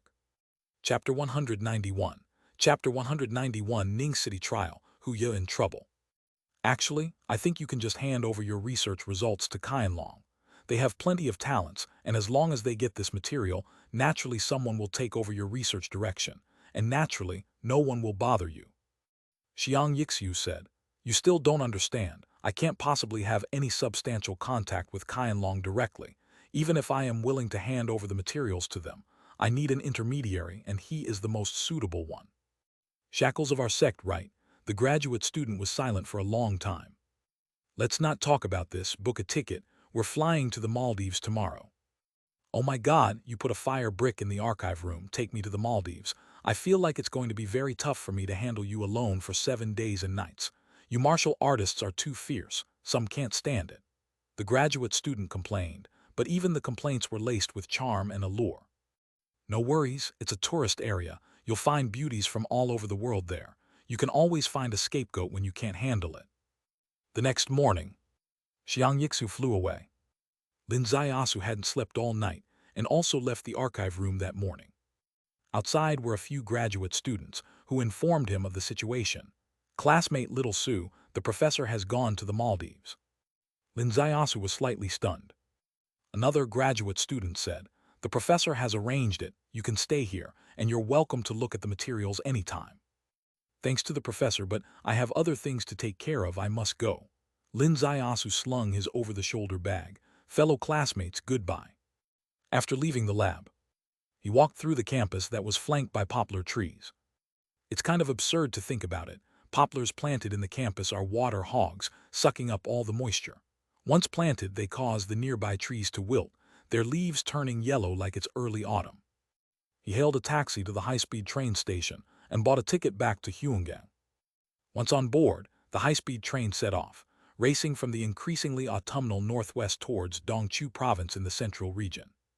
At this moment, Xiang Yixiu had just arrived at the airport. He then received a message from the graduate student and stared at the info on his phone, his brows furrowed tightly. The female graduate student beside him glanced at it and laughed. "Professor, Your scapegoat has seen through your clever plan and bolted. This lad, what is he thinking? To run off after just one night? Isn't that a loss for you? Have you mistaken your role? You're supposed to be the detective. People come to you for services, and it's perfectly respectable for you to charge money. The case might be a bit tricky, but is money tricky? This is the fundamental reason he had set in his mind, why Lin Zaiasu was so suitable to be the scapegoat. Lin Zaiasu is a detective. He is a professor. This professor doesn't seek fame or wealth. He simply dislikes hassle. In fact, with his reputation as a professor, in light of life-and-death public welfare issues, it is embarrassing for him to accept money. But should Lin Zaiasu fear the hassle? What you do is detective work. Your hassle is your business. People come to you with cases, and you charge them through the nose. Isn't that good? Instead, he fears the hassle and runs off without even finishing reviewing the materials. Sigh. Of course, he couldn't have imagined he was wrong about this. He was looking at Lin Zaiasu from a conventional perspective. The speed at which Lin Zaiasu viewed the material was beyond his imagination. In just one night, where others might barely wet their feet at the edge of this research ocean that took 20 years to fill, Lin Zaiasu had already thoroughly examined every drop of water in the sea. That's the formidable nature of human Tao, orchid heart. Resting in his high-speed train seat with his eyes closed to refresh himself, he inwardly remarks that this trip was truly worthwhile. Having left Miao Rulan after just having tasted the joys, he had come to the great Northwest over a month ago. This was his longest journey for work so far. But also, it was the most rewarding one. Kun Kang, the veil of mystery, had been lifted. To him, Kun Kang was no longer shrouded in clouds and mist. Secondly, his cultivation was no longer shrouded in clouds and mist. Previously, he only knew he had practiced ancient martial arts and that his combat ability was quite impressive, but he had no idea about his position within the ancient martial hierarchy, nor did he know what other ranks lay beyond. Now he knows. He was only observing humans before and not thoroughly. Now he's reached observing Earthrealm and next is observing heaven. These are the three observations, and beyond these, there are the three realizations. He knew the origin of the silver fish in his sea of consciousness, the very mysterious, heavenly Tao primordial spirit. He also knew that with his current combat capabilities, he could compete with awakeners. This was very gratifying. On his last trip to the southern border, facing life and death dangers with Du Tiange, now let's see you, old Du, climb up from underground and try me. Handsome boy here will beat you, till your dad don't recognize your mum. Thirdly was the real goal of his trip to Kun Kang. Array. The Blue Demon said that to find the otherworld passage in Nanjiang Conch Valley, Qianlong had no way, but Kun Kang might, through arrays. The Blue Demon was right. Coming to Kun Kang, he indeed found array information. But the Blue Demon was also wrong. Kun Kang itself didn't have much array heritage. The array he found didn't belong to Kun Kang, but to the distant ancient array sect. This array, even in the eyes of top figures in Kun Kang, was amazing, bringing great excitement. And there's a fourth. The fourth is quite interesting. On the way, he met a peculiar professor who demonstrated magical abilities comparable to awakeners and also gave him a stack of data. This pile of data was definitely valuable. Xiang Yixiu truly imparted everything he could to him. This was a bit strange. Meeting by chance and hitting it off is possible. But a chance meeting led to the stripping down to one's underwear.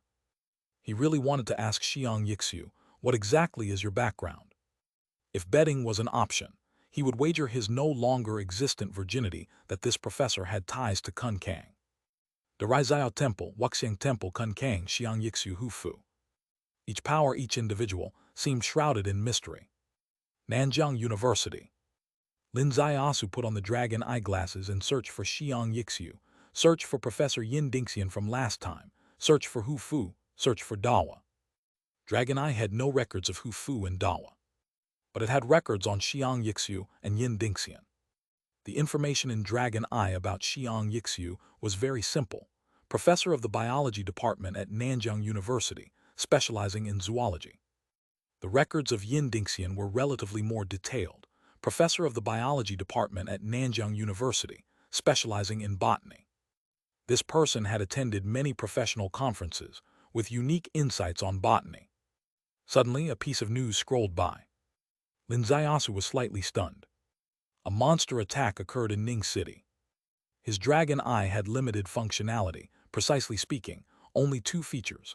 The first, to look at a person and know their background, which he used the most. The second was the general functionality of the internet. Treating the glasses as a computer screen, he could browse the internet while lying down. This news was internet information, not Qianlong's specialized information. In Ning City, a monster attack occurred on September 17 that left a couple dead. The monster suddenly emerged from the ground, leading to the tragic death of the couple.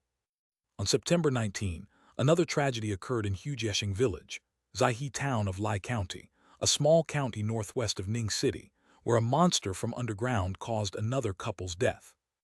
On September 21, the monster reappeared, and witnesses saw it clearly with white-scale armor, even capturing a blurry photo. The photo was very peculiar. The creature had very short legs, or rather, it was said to have no legs at all, just claws underneath, sharp as daggers. Lin Zaiyasu's heart skipped a beat. How similar was this to one of the underground races mentioned in last night's documents? Earthfall Beast, a fierce beast adept at burrowing, with snow-white scale armor, enveloped in blood aura, with sharp claws on all limbs capable of cutting through metal, and Jade lustful fond of. Lin Zaiyasu's heart pounded. He read through all the information about the recent monster killings in Ning City, and he already had an answer. The photo of the monster, its characteristics, they all matched that of the Earthfall Beast, a strange underground creature. The monster in Ning City was exactly the kind of underground fierce beast not recorded in the modern study of zoology, but only existing in legends. And it was in Ning City. What place was Ning City? It was Hu Ya's training ground.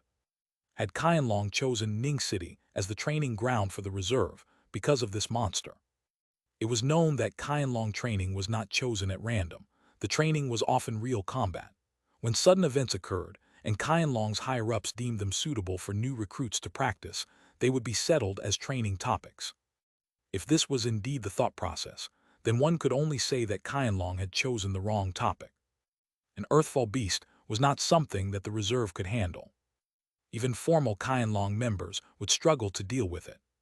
The beast's main feature was being impervious to blades and bullets, capable of burrowing into the ground as if into water, and extremely vicious.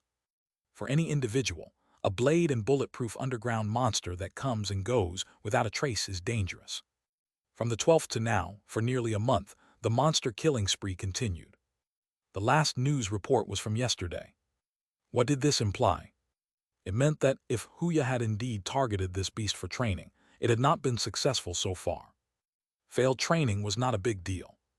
Wasn't Xinyu also going crazy on the path of training? But she was only going crazy. Hu Ya was facing a real risk of life or death. Ahead was Ningcheng Station. Lin Zaiyasu got off the train midway and hopped into a taxi heading straight to the site where the latest news came from, northwest of Ning City, Yang Mountain. On the taxi, he put on the dragon eye glasses and observed the surrounding mountain terrain. This mountain was vast, shaped like a basin. All 7 murder locations occurred within this region, stretching 30 li from east to west and 50 li from north to south. Within this area, there were over 200,000 residents distributed across more than 100 natural villages, including a 1,000-year-old ancient town called Ruichuan. When the taxi driver heard that he was going to Ruichuan, he kindly warned him that a violent event had occurred there yesterday, and hundreds of police officers had been deployed. "Young man, you have to be careful if you're heading there." Look, even the driver knew. It revealed the sheer panic among the people living in this area.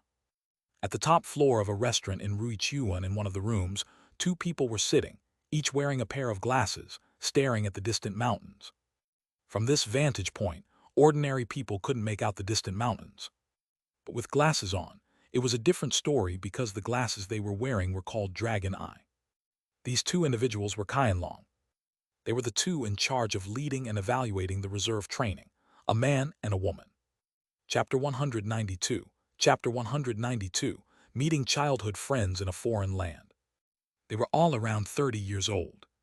The man's face bore the marks of hardship, while the woman's face showed none, but her hair was white. The white hair paired with her delicate features, combined with the traces of hardship in her eyes, gave her an enigmatic aura. Feng Shuangman said, This trial has actually come to an end. The white-haired woman nodded lightly. The current situation is beyond what the reserve can resolve. In fact, even the official gold medals are at a loss. Feng Shuangman turned in surprise. Has 101 arrived? It arrived yesterday, and last night we checked 7 incident locations. The alien species trace is everywhere. For him, the National Guardian dog, capturing the trace is easy. However, once this thing goes underground, not catching up means it's all in vain. Any creature moving underground leaves traces. Can we use top-end robots? Ordinary creatures like pangolins moving underground indeed leave signs of disturbed soil layers. Using earth tunneling robots can track them. However, this creature is peculiar because once it enters the soil, it's like a fish entering water. There's no disturbance in the soil layers, just like the legendary earth tunneling technique. The white-haired woman shook her head lightly. Recently, some cases have become more mystical. Personally, I think we need to establish contact with Kun Kang to borrow their methods to address some problems that exceed the scope of science. You're veering off topic, Feng Shuangman said.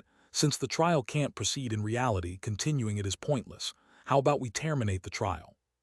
If we terminate the trial, they won't be evaluated until 3 months later. A lot can change in 3 months, the white-haired woman said. I personally suggest adjusting the trial objectives and evaluation criteria, combining the performance of these for this month, and giving objective scores. Those reaching an excellent level should be considered as having passed the trial. Feng Shuangman shook his head lightly. The objectives and criteria were set by higher-ups. It's not appropriate for us to adjust them. When these objectives and criteria were first set, the incident was treated as a common exotic beast incident. As it turns out, this incident is anything but common. If even 101 can't complete the task, how can you expect the reserve to do it, especially when killing the exotic beast is the only criterion for mission completion? It's unfair. Feng Shuangman stared at her for a while, then smiled gently. You still hope Li Dayandian can pass this time? Yes. People say she often infuriates you to the extreme, and you've gritted your teeth multiple times, determined to hold her back in the reserve. Why are you so enthusiastic about letting her pass now? Your information is missing something. I fought her. Fought? A reserve clashing with an instructor. Feng Shuangman could hardly believe it. I lost too. Feng Shuangman's eyes widened suddenly. She threw only one punch. I received it with a smile. I'm not sure if my face changed color at that moment, but back in the recovery room, I used 3 gene healing agents. Feng Shuangman's expression shifted dramatically. You are Zhu Ying, the 9th gold medal. Yes, I've even lasted 3 moves under Cheetah, the top-ranked gold medal. But with her, I didn't catch a single punch. Zhu Ying sighed lightly. If this were in the mundane world, I'd have taken revenge. But this is Qianlong. In Qianlong, prodigy should not be buried, because we never know what comes first, accidents or tomorrow. If just once we need her for a mission, and she was held back in the reserve due to my personal resentment, it would be the greatest sorrow and shame of my life as an instructor. Feng Shuangman sighed softly. I understand your thoughts, but we still have to return to the topic of rules. The rules have already been set that only by completing the task does one qualify for promotion. We can only monitor the rules, not change them. That's why I said we, as 2 instructors, should jointly submit an application. Joint application most likely won't be approved by higher-ups, and even if approved, how do we judge the performance of these 4? Zhu Ying answered, based on their reaction speed, the precision of their entry points, and how close they are to success. As long as it's approved, there are standards for evaluation. Feng Shuangman laughed. No question about reaction speed. Li Dayandian's has always been the fastest, and she indeed almost caught that monster once. But speaking of the precision of entry points, it's really hard to say. It seems she doesn't understand what covert investigation means. Every investigation of hers draws a crowd of villagers. She almost seemed like she wanted I am Qianlong etched on her forehead. For this part, I can only give her 0 marks. Giving 1 would make others accuse me of corruption. The white-haired woman raised her hand to her forehead, somewhat collapsing. Yes, indeed, Li Dayandian, the more she saw, the more she felt a genius couldn't be buried. But this girl really neglected basic conventional skills. Members of Qianlong are always mysterious, wherever they go. You can't tell just by appearances. But this girl seems to carry an inherent arrogance gene, walking with wind, sometimes breaking stone slabs by sitting. Every single action she takes could, at any time, give someone a little surprise or a shock. Even dogs seeing her would tuck their tails and scurry around. Even a layman could tell at a glance that this girl was extraordinary. She had hinted at Li Danian many times, but the girl, looking earnestly with wide eyes, would tell you, "I've tried my best to control it." What could Zhu Ying do? People tried their best. Suddenly, her eyes fixed on a young man striding towards a small hillside village ahead. Clearly not a local, but he was heading straight for the village where a murder incident had just occurred. Was this a newcomer sent by Qianlong headquarters? With a quick scan of Dragon Eye data analyzed, she froze. Fengcheng's detective Lin Ziasu. Feng Shuangman's expression also shifted slightly. Lin Ziasu, Li Danian's childhood friend. Li Danian went this far. In his understanding, Lin Ziasu was brought in by Li Danian. Lin Ziasu's name was well known among Qianlong's higher echelons, but only among the higher echelons. Initially, as members of the gold medal level, they were not very familiar with Lin Ziasu, but due to the need to evaluate Li Danian, they had extensively investigated her social relations, including her suspected lover, thus venturing Lin Ziasu into their scope of comprehensive understanding. The results of their investigation was that he was a detective. He had handled several peculiar cases in Fengcheng, seemingly possessing special skills in locating people and dogs. But that's as far as it goes. Today, the lover was summoned from 1,000 miles away. For what? To lend a hand. This fits the mindset of a typical young girl. Can't open a bottle, find a boyfriend. Car breaks down on the road, find a boyfriend. Feeling helpless in a difficult situation, why not find a boyfriend? But this is a trial, and asking for her boyfriend's help. Lin Ziasu strolled up the small hill. This little mountain village is the quintessential image of idyllic countryside, with small bridges and flowing water. However, the bridges are still here. The water still flows to the east, but of the families, only a few old men remain. There was originally a young couple here. The husband worked abroad while the wife stayed home with their child. Yesterday, the working husband returned home, and by evening, a tragedy struck. A monster burrowed up from the ground and gruesomely devoured the couple. Now, only old men remain in this village, flickering like candles in the wind, their fate uncertain for even a few more days. If they had anywhere else to go, they would have moved. But isn't there nowhere else to go? The current state of this little mountain village is virtually the same as all the surrounding villages. Everyone is frightened. Several police officers were searching everywhere, in front of and behind the houses, looking for cracks on the ground, cracks on the mountains. Even the police dogs were running in circles. Meanwhile, Hu Ye and Li Danian sat under the large tree at the village entrance, leaning against it and staring into the sky. She hated this beast to the core. If it appeared before her eyes, she would strangle it. But without finding it, everything is in vain. She has great strength, intense killing intent, yet without a target, even with heaven-reaching abilities, one can only sit here, resentful as if trapped by the overarching sky. Following the officers in and out was another girl, who gently pushed her glasses up and cast a disdainful glance at Hu Ye. Her name is Li Yue, also a reserve member, always discontent with how Hu Ye often impressed others. This time, she intended to use her solid spy skills to pass the trial. Blending into the village, becoming one with the locals, obtaining first-hand information, she was much better than Li Danian. Thus, whenever she went to a mountain village, the locals often mistook her for a village girl from next door, as she knew too much about the local situation to be from their village. These are the skills that a member of Qianlong should have. People like Li Danian, who carry an air of mystery wherever they go, always attracting attention. How could they silently execute Qianlong's orders? How could she qualify to be part of Qianlong? Suddenly, her gaze turned towards the village entrance. The one approaching clearly wasn't from this village. Who could it be? Just then, Hu Ye abruptly stood up.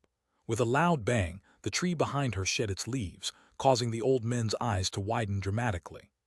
The next moment, Hu Ye broke through the air and landed in front of the arriving young man, her chest heaving.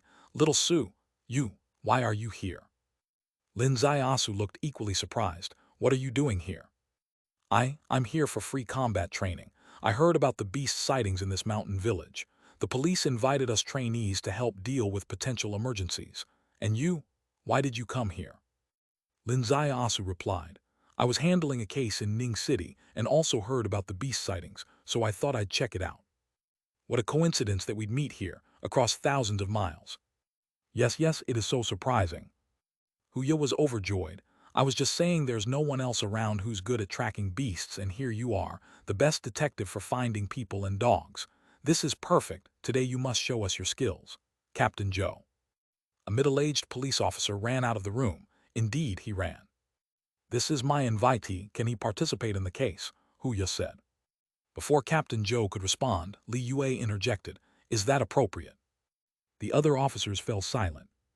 Huya continued. What's inappropriate about it? Lives are at stake. Captain Joe, take him inside. Let him understand the case. Okay. Captain Joe turned and headed inside, with Lin Zaiasu following him closely. Despite the overall display of indifference, Lin Zaiasu clearly observed everyone's reactions. With a single call from Huya, Captain Joe came running.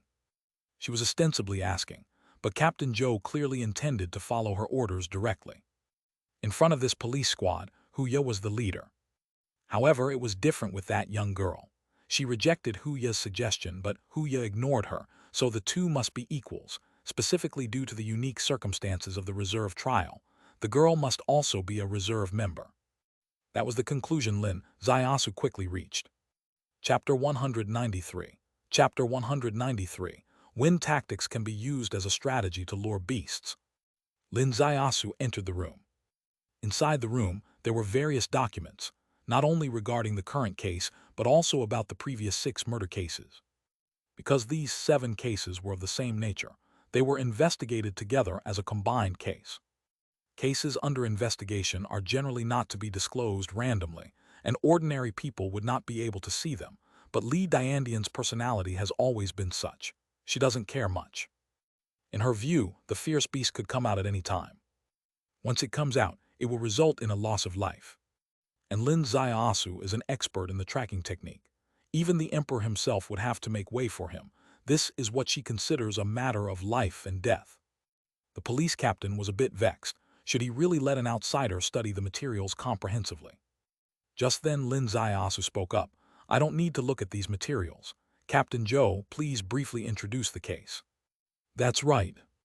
Huya's violation was diminished due to his words. No, it's just diminished. At least in Li Yue's view, the violation is an ironclad fact. She now left the house and climbed the hill behind it. Wearing her glasses, she made a direct call to the instructor. Instructor, I want a report. Li Diandian is in serious violation. Violation. A gentle and casual female voice came from the inside. It was that white-haired woman. Yes, she sought external help during the trial, which is against the training regulations. Does the training regulation explicitly prohibit seeking external help? Asked the white-haired instructor. Li Yue said, although it is not explicitly stated that seeking external help is not allowed, the basic rules of the trial mandate that it is used to assess one's overall standard and ability to make decisions on the fly. Since it evaluates individual capabilities, obviously, external help shouldn't be utilized. The white-haired instructor asked, in your understanding, what counts as individual capabilities, and what counts as external help? Does utilizing personal networks established by an individual count as individual capabilities or external help? Li Yue was momentarily stunned. The instructor added, I'll ask you a question. If during the execution of a task you need to use someone's strength, and by using this strength you can successfully complete the task, otherwise you can't, would you use it or not? Of course I would use it. Completing the task is the basis. However, that's during formal execution of tasks, not trials. The instructor's voice turned colder. In your view, are trials just acting, not real tasks? Are the 7 murder cases and 18 lives just props on your stage? No, instructor, I didn't mean that. Li Yue's face changed. Trials are real combat. Everything that needs to be done in real combat needs to be done in trials too, the instructor said. Do you know why there is no explicit clause in the training regulations against seeking external help? Because in Qianlong's dictionary, it is against the Qianlong regulations. Qianlong's rules state that the mission is the prime concern, and all worldly forces are merely pawns in hand. Individual combat power is a part of individual capabilities, as is personal resource. The only external force truly excluded in trials is internal power from Qianlong. Li Yue broke out in sweat on her forehead. Instructor, I understand. The connection to Dragon Eye was cut off. Li Yue's gaze moved to the house below, feeling a chill on her back. Trials equate to real battle. Qianlong must be good at leveraging situations. These are Qianlong's rules. This is also what Qianlong has always been imparting to its members. Qianlong is not a Jianghu sect, and its members are not lone rangers. When you execute a task, you are not alone, you are merely a key component of the mission. The forces of the world, if borrowable, must be borrowed. The leverageable force can only be worldly power, not inherent power of Qianlong, meaning, during the entire trial, seeking help from other Qianlong gold medals or senior Qianlong members to pass the trials is not allowed. Worldly power is your personal network. And Qianlong's power is not your personal network. In the trial field, that is the true external force. From this perspective, the fact that Li Dayandian brought her worldly boyfriend does not violate the rules, provided that this boyfriend is not part of Qianlong. She was able to bring this boyfriend, others could not. Is this not her own skill? Just like how some sales companies evaluate performance, if a person has a special relationship with a certain boss and can sign contracts that others can't, can you say that is nepotism and that her achievements don't count? Although Li Yue sorted out the logical relationship between external force and individual capabilities in her heart, she still felt that the instructor was somewhat biased. Everyone entering the reserve is no fool. Li Dayandian may seem a bit foolish, but Li Yue definitely is not. She sensitively noticed the instructor's special care for Li Dayandian. Inside, she was not convinced. Her seeking external help was crisply and cleanly justified by the instructor from a legal perspective. But could this little boyfriend really solve such a difficult trial task? Let's see how you complete it. After Lin Ziaosu heard the entire introduction, he didn't even sit down. Then he turned and left the house. Let's go outside for a walk. Then Lin Ziaosu set out with Huya. Are you going to last night's scene? Huya asked. No need. No need. Huya's eyes widened. Without going to the scene, how can you employ your skill of tracking by scent? Lin Ziaosu smiled. Tracking itself is not the problem, not to mention that I can sense this aura. Many people can sense it, and even if people cannot, aren't there police dogs? That makes sense, Huya said. Tracking itself isn't an issue. The problem is that this thing can burrow underground, and once it does, the trail is cut off. So the difficult part is drawing it out. Lin Ziaosu positioned himself on a mountain trail, leaning against a small tree. Drawing it out, how do you do that?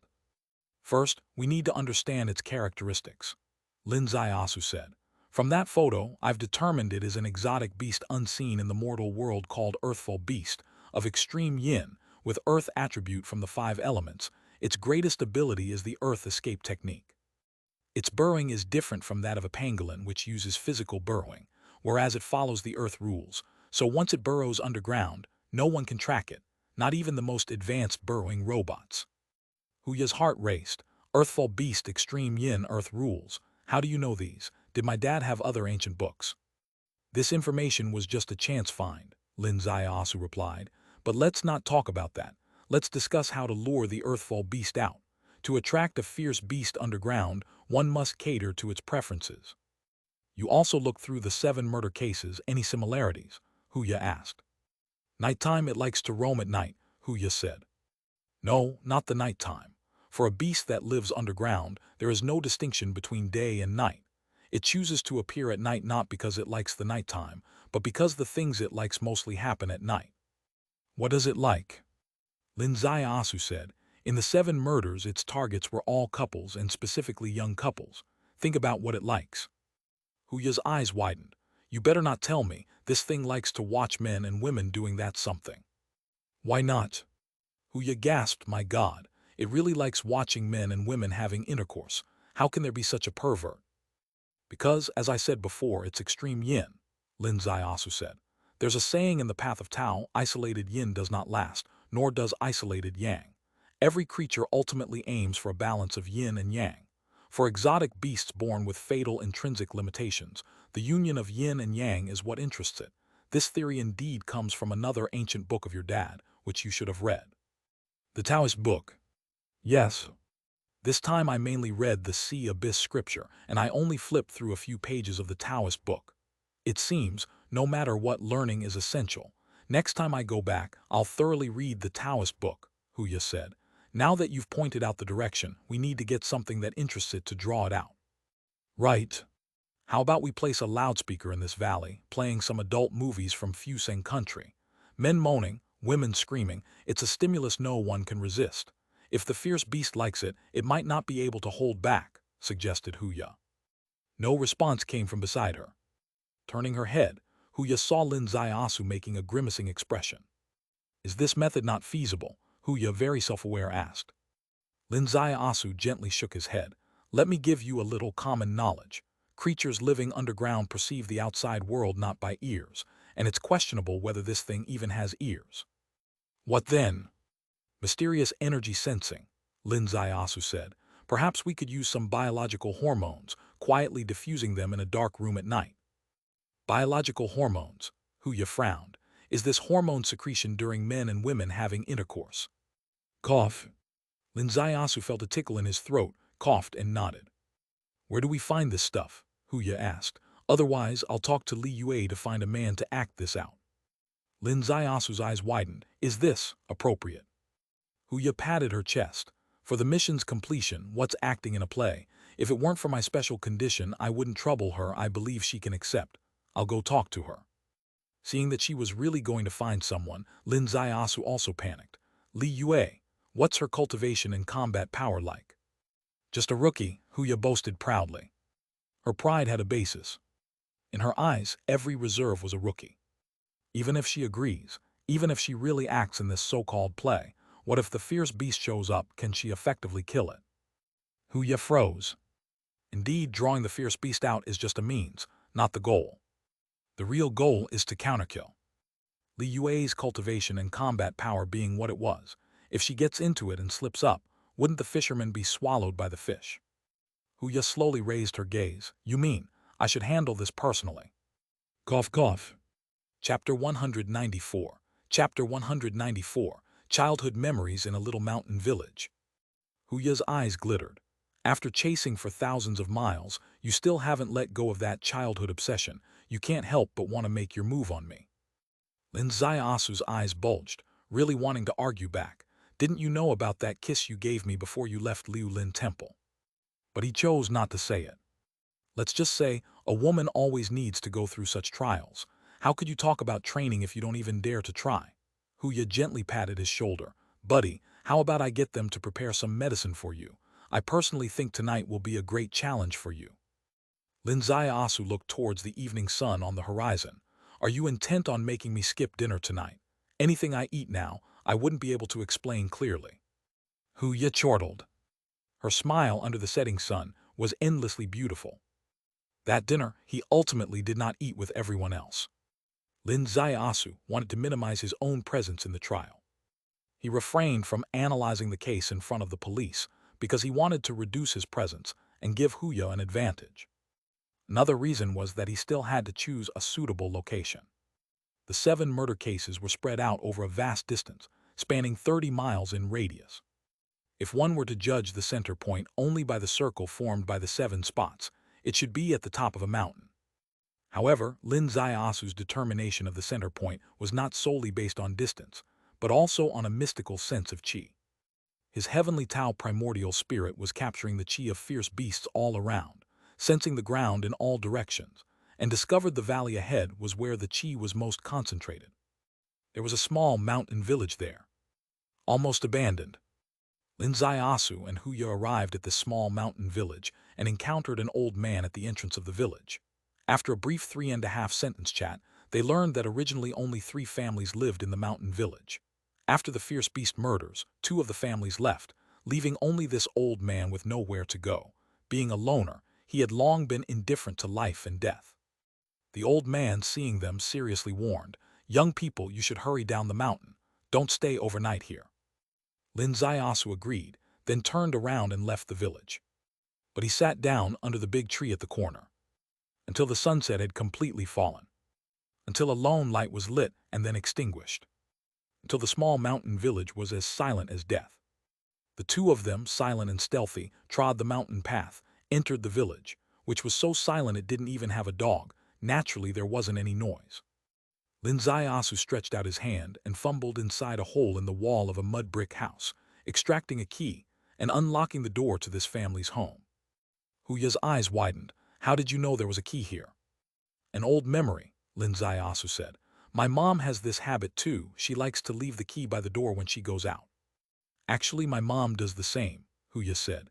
It's probably a rural habit, no matter if it's far north or south, it's all quite similar.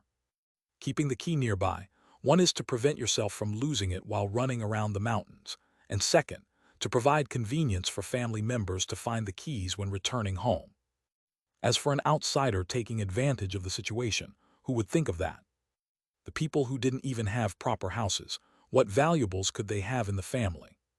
At most, a few pieces of cured meat hanging on the beam, and if you like, you stew it. This thing is purely like a 4-foot wall. It prevents gentlemen, not thieves. Pushing the door open, the inside was still clean. After all, this family was a permanent resident here, only recently leaving, so the home still had a bit of worldly life. Lin Zaiasu chose this household primarily because of his understanding of the Earthfall beast's habits, which was limited to the information given to him by Xiang Yixiu. He knew the Earthfall beast was lecherous, but whether it could discern human worldly life, he did not know. Nor did he know how intelligent it was. Planning to play a role, you've got to play the part fully. Therefore, he chose this house, which still had traces of life, as the setup for the trap. The door closed, Huya actually felt a little nervous. She had never been nervous in her life, but tonight she was still a bit nervous. The last time she returned to Liulin Temple, she carried with her a bit of a crazed obsession. Her life had taken a different path. Her remaining life would be completely different. She roamed Old Tashin village, finding traces of her old life, traces that would gradually fade in the coming years. She went to Liulin Temple, and everything from the past would eventually become a distant memory on the long journey. She was reluctant to leave this landscape, and she also found it hard to let go of some people. Her parents and him. She wanted to draw a full stop to those days of old memories that could not be revisited. She wanted to have that incident with him, to comfort her childhood sweetheart. But various reasons made her calm down. Her body, her uniqueness, and little Yi at his home. The kiss before leaving was her closure for the past. The future journey, marked with a rest, was also imbued with the subdued sorrow of a young girl. But tonight he had traveled thousands of miles to come. They faced a task so challenging it was almost insurmountable. No matter how far-fetched his method was, no matter if he came from afar with ulterior motives. She wanted to leap into this pit. But could her body make this full stop complete? Everything was unknown. In others' house, on others' bed, heart filled with confusion in a foreign place. Little Sue. Lo. This is for the mission. Lo. Really, that fierce beast killed 18 people. It's very dangerous. I know. The police, in order to finish this mission, don't even care about their own lives. As a qualified citizen, it seems I also shouldn't fuss over some trivialities, right? I think what you're saying makes a lot of sense. Then let's do this. In the darkness, two figures drew closer. Their breaths mingled, lips meeting. Breath slowly grew heavy, hands also began. A peculiar fragrance filled the little cabin. Huya momentarily lost herself. But after a long time with no further movement, Huya left Lin Zaiasu's lips. Nothing's happening, should we up the intensity? Don't rush to do the real thing yet, my situation is a bit special. If you get all excited and ultimately can't get in, it would be quite a blow. So let's tease a bit. With that, Lin Zaiasu didn't know whether to protest or comply. Ultimately, he chose to be persuaded. Teasing, perhaps, was indeed the best method. His hand reached down, and Huya's toes started to tremble. With just a gentle touch, Lin Zaiasu's mind exploded into chaos. Daunting spring water. Spring river swamp. You really think I can't enter such a muddy place? Huya, with face upturned, slid her body down until she sat on the floor. As Lin Zaiasu's fingers plucked like playing a lute, she kept playing the lute. Little Sue. Maybe we should try. Her voice trembled softly, like the most melodious strings music at midnight. Just then, above the ground, a white creature resembling a giant pangolin rose from the earth. Like a ghost of the dark night. This thing burrowed out of the ground without making a sound. But as soon as it emerged, Huya's eyes snapped open. As the creature lifted off the ground, Lin Zaiasu's fingers swiftly retracted. Huya sprang to her feet. and struck out fiercely. SHHH. A bright light seemed to flare up in the dark night. Her dagger accurately aimed 3 inches below the beast's head. However, the dagger snapped with a clang. The impact of the blow knocked the fierce beast towards the wall behind it. The beast, reacting swiftly, had half of its body buried into the wall upon impact. It seemed it could even pass through the wall. However, as soon as it began to burrow, a fist, carrying an unmatched power. Boom! Green juices splattered everywhere. Huya's fist passed through the white exotic beast's abdomen and through the wall as well. The wall collapsed thunderously. The calm of the little village was instantly shattered. Outside the village, lights flickered on. It was powerful flashlights.